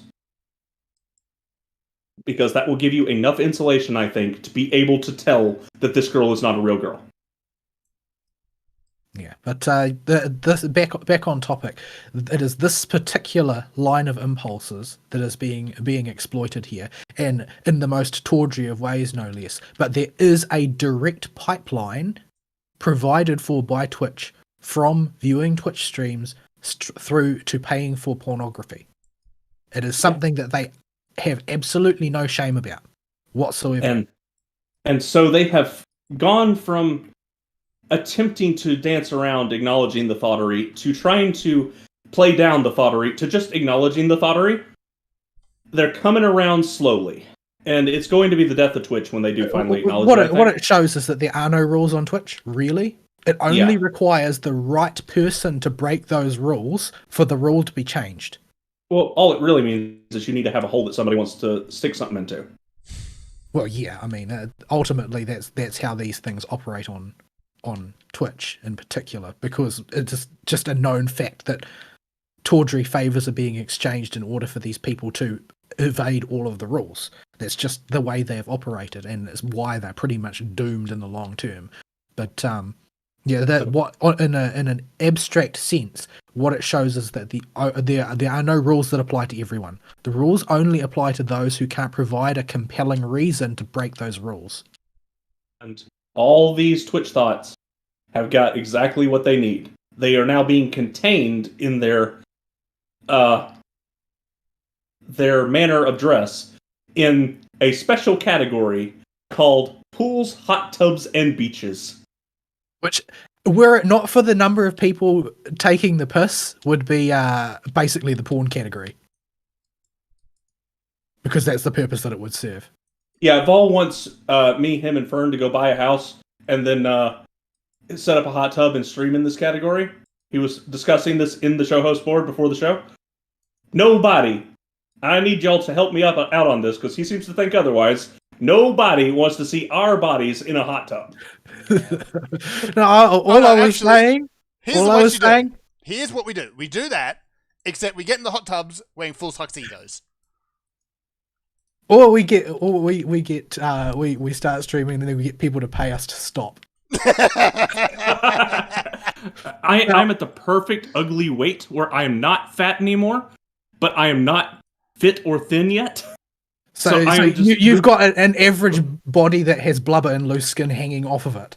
Yeah, the skin is still not quite got its elasticity back. There's stretch marks. It would be the grossest thing imaginable. Next to me. We will stream until you pay us to stop. It's great. All I was saying is that there are a bunch of guys, since the debut of this category, there are a bunch of fat, hairy old men who have decided that the piss needs to be taken and are streaming from their hot tubs. If it is there, the piss needs to be taken. This is the rule. This really shows you the two types of guy there are. There is that type of guy, and then there's the type that are watching the girls simping for them. I'd rather join a stream where someone's just there to take the piss. Honestly, these girls are so vapid in what they have to say that I have no interest in ever following any of them ever. I would probably watch the fat hairy men instead. Well, I mean, that's the reason why VTubers are eating Ethot's lunch right now, why they're so angry at them.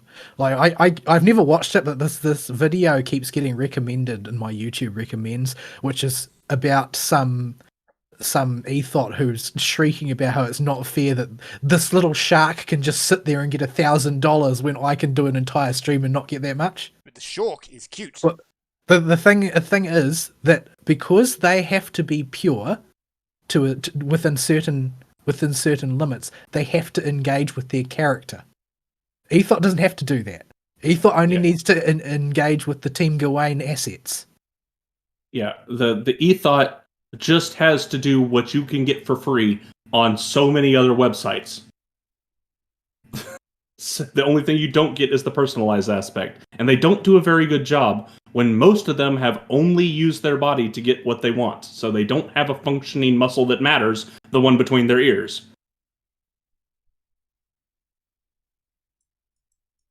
This brings me back to my quote of the week from Sarkon's podcast. Oh no. Yes, indeed. But Indeed. they were discussing Tinder, and Sargon looks at his co-host and he goes, "Do you use Tinder, Callum?" He goes, "No. Why would I? Would I?" And Sargon goes, "So you can find a woman." And his co-host goes, "Yeah, a woman." Sargon goes, "Well, do you not like women?" And his co-host goes, "Yeah, I like women, not whores." No. Ouch. Sargon about choked on his drink. But where's the lie? Where's the lie? That's what Tinder's for. Tinder isn't for finding a woman. Tinder is for finding an easy woman. Yeah, I got news for you guys. Dating apps are not the way to go if you want girls. I cannot say I've actually heard a story from Tinder that actually ends in full happiness for everyone. It doesn't. I don't think it. I don't think it can. I think it's Even- literally impossible. Even on the quote unquote more respectable dating sites, the success stories are blown out of the water by the colossal tragedies that happen anytime people try to pursue serious relationships. Yeah, the full successes are few and far between. No, you need to meet a girl Even a organically. temporary success is few and far between. I know a guy who uses OkCupid or something, which is generally held to be one of the more successful ones that functions. Mm-hmm. And it took months, if not years, of attempts to even find a passable date. And I would say that, you know, on average, barring a few of his worst habits, I lived with him, so I know what he's like. He's a reasonable catch. He's got a good career ahead of him. He's intelligent. I don't really know how to judge male looks, but I presume he's relatively decent looking. He spends a lot of time exercising. So He's not fat. He's not fat. Well, he's been various degrees of fat, which I only consider not fat because I consider myself to be the benchmark for fat because I know what fat looks like. Yeah, but he just simply couldn't make any headway because most of the people there were either vapid thots or desperate land whales. Or scammers. Or scammers. I mean, I don't Or know that catfish. he actually had to deal with that because he had pretty rigorous sorts of filtration before he had even got to the point of contacting them. But yeah, it's not a very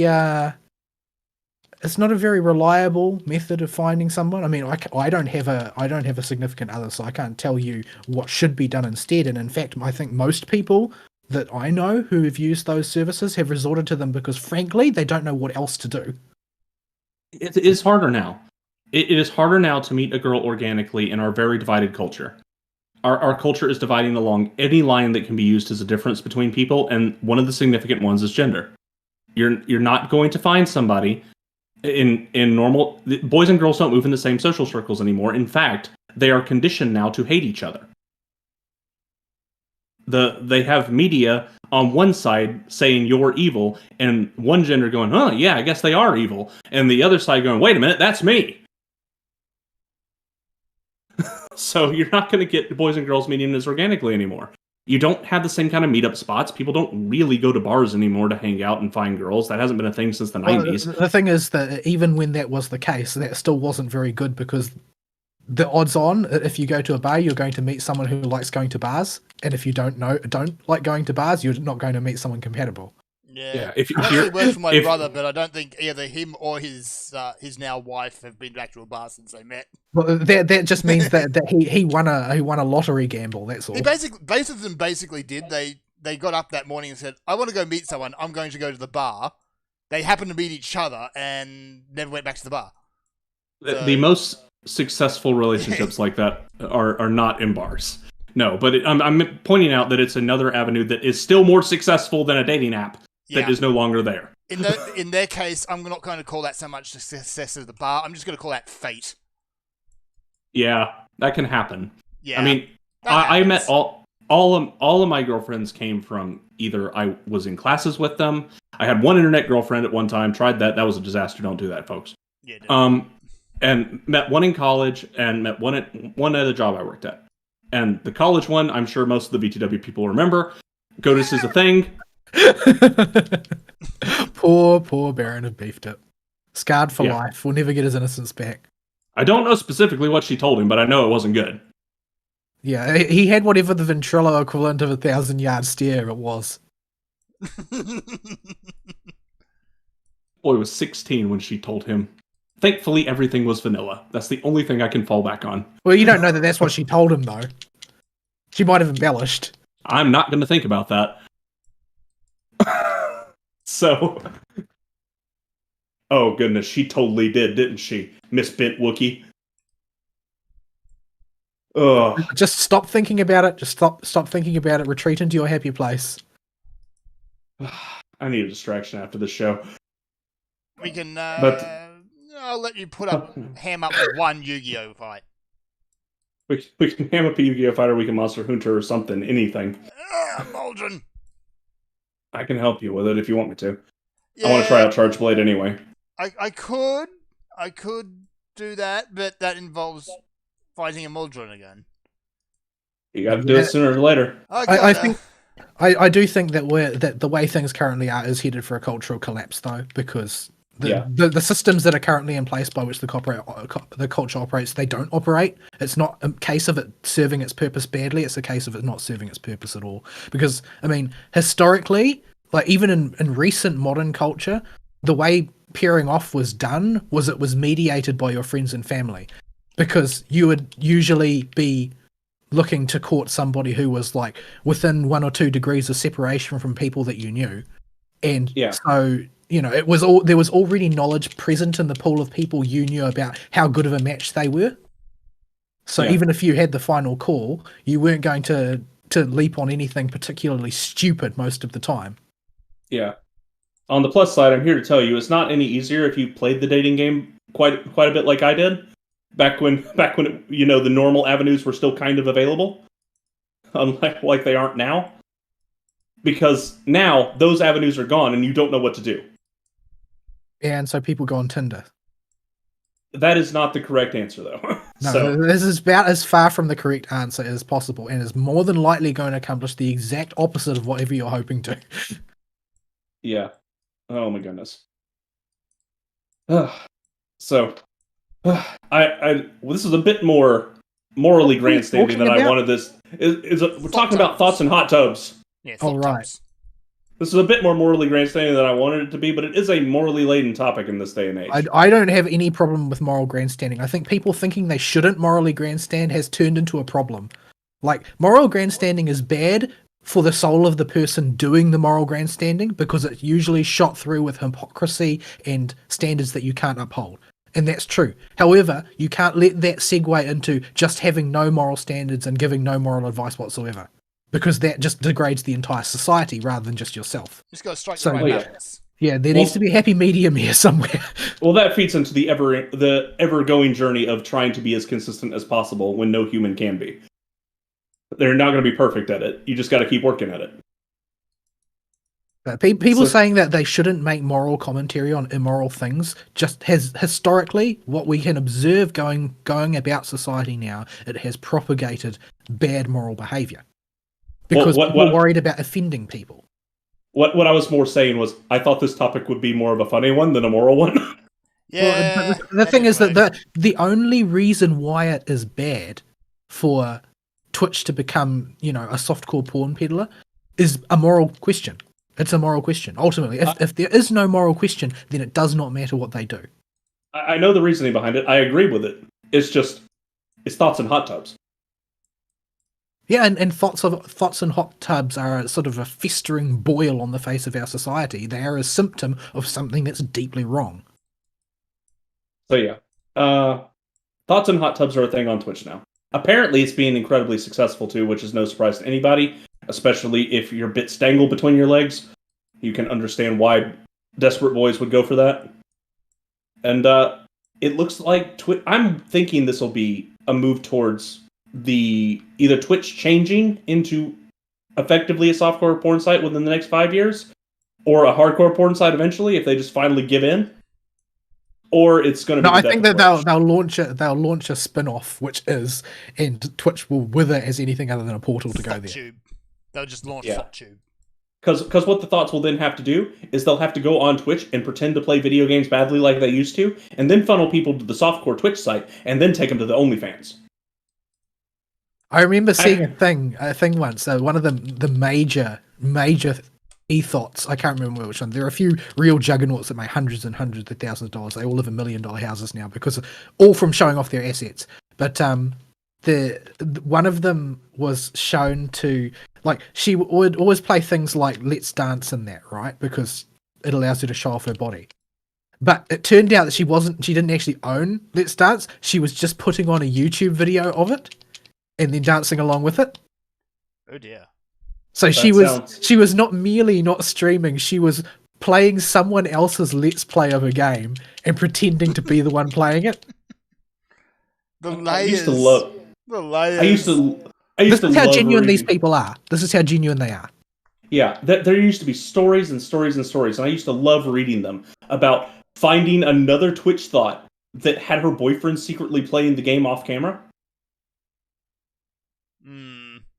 Just think of how devastating that would be for all her simps.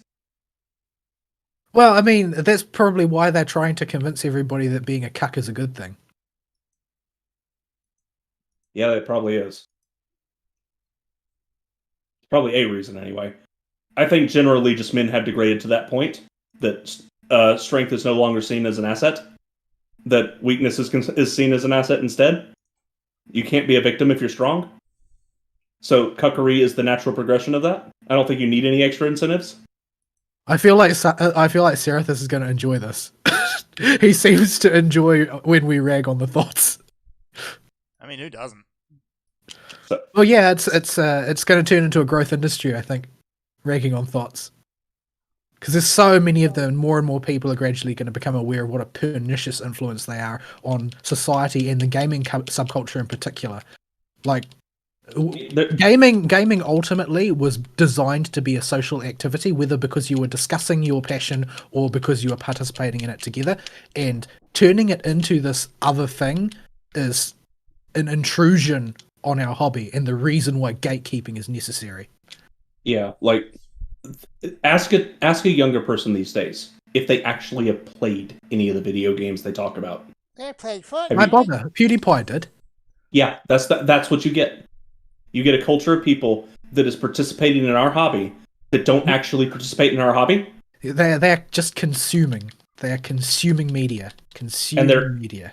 And more than that, they're influencing our hobby, like, every invasion does. So we get people that don't play games telling us how to play games. Like, without streamers, how many Five Nights at Freddy games do you think they would have made? Yeah, like, that would not have been what would have taken off. Without the normies, would microtransactions be nearly as pernicious? Think about these things. And with that, it's probably time to start wrapping up. Yep. Anything worth mentioning that I posted in here? I don't think so. No, hopefully we'll have some news next week, but... You can pet the cat in Skyrim, that's a mod now. I put that in as a news article. This is an important cultural milestone. Maybe not as important as being able to pet the doggos, but... It's a close second. No, cats are evil. Yeah, cats are bastards. That's the truth.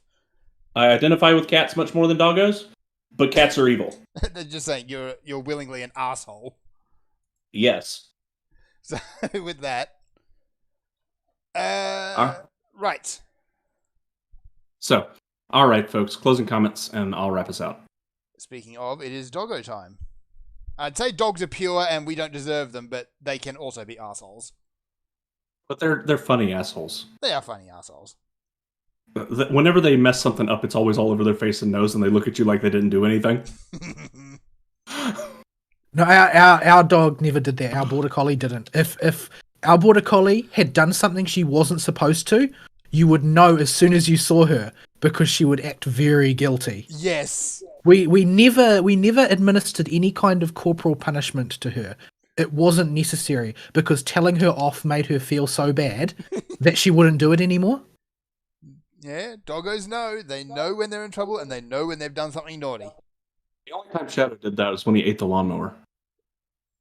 I'm sure there were things going on. Impressive. I'm sure things were going on inside Shadow that were more than punishment enough after having eaten the lawnmower. He ate the whole ignition. It was fairly impressive. He had to get surgery. Yeah. Bet you he didn't do that again. He didn't do that again.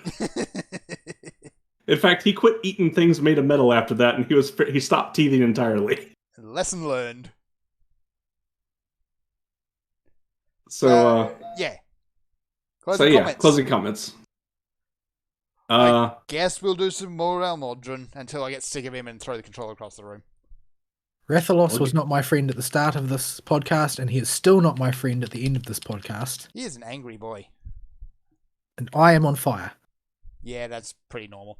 And Roggy, great Roggy, is just standing there watching and laughing at me. Despite all our ragging on the Twitch thoughts, I just want to say boobies are best. Team Gawain for the win. And boys are icky. I see. Ari forced me by some means, I can't remember what it was, to join Team Flat as Justice. So you showed me some horrifying picture. I can't remember what it was. Probably. It was probably something from Raiko's artist. Ugh. Oh, it might have been the Devil May Cry 2 girls. No, we did that forever ago. You didn't join until recently-ish. I don't remember. So yeah, that's it, folks. Email topic of the week. You can write to us about the Twitch thoughts, and I'll read it. Oh no! Or he will make me read it because he doesn't like words. Well, it's more like can't words when they're in front of my face. So it's a very important distinction, I think. This is the price you pay for abandoning the Queen's English. No, I think this is the price I pay for being born in the South. But he was never exposed to the Queen's English in the first place. We're a step down from normal English down here. Oh dear. All right, folks. His accent is degrading. We'll see y'all next week. Sayonara. Bye-bye.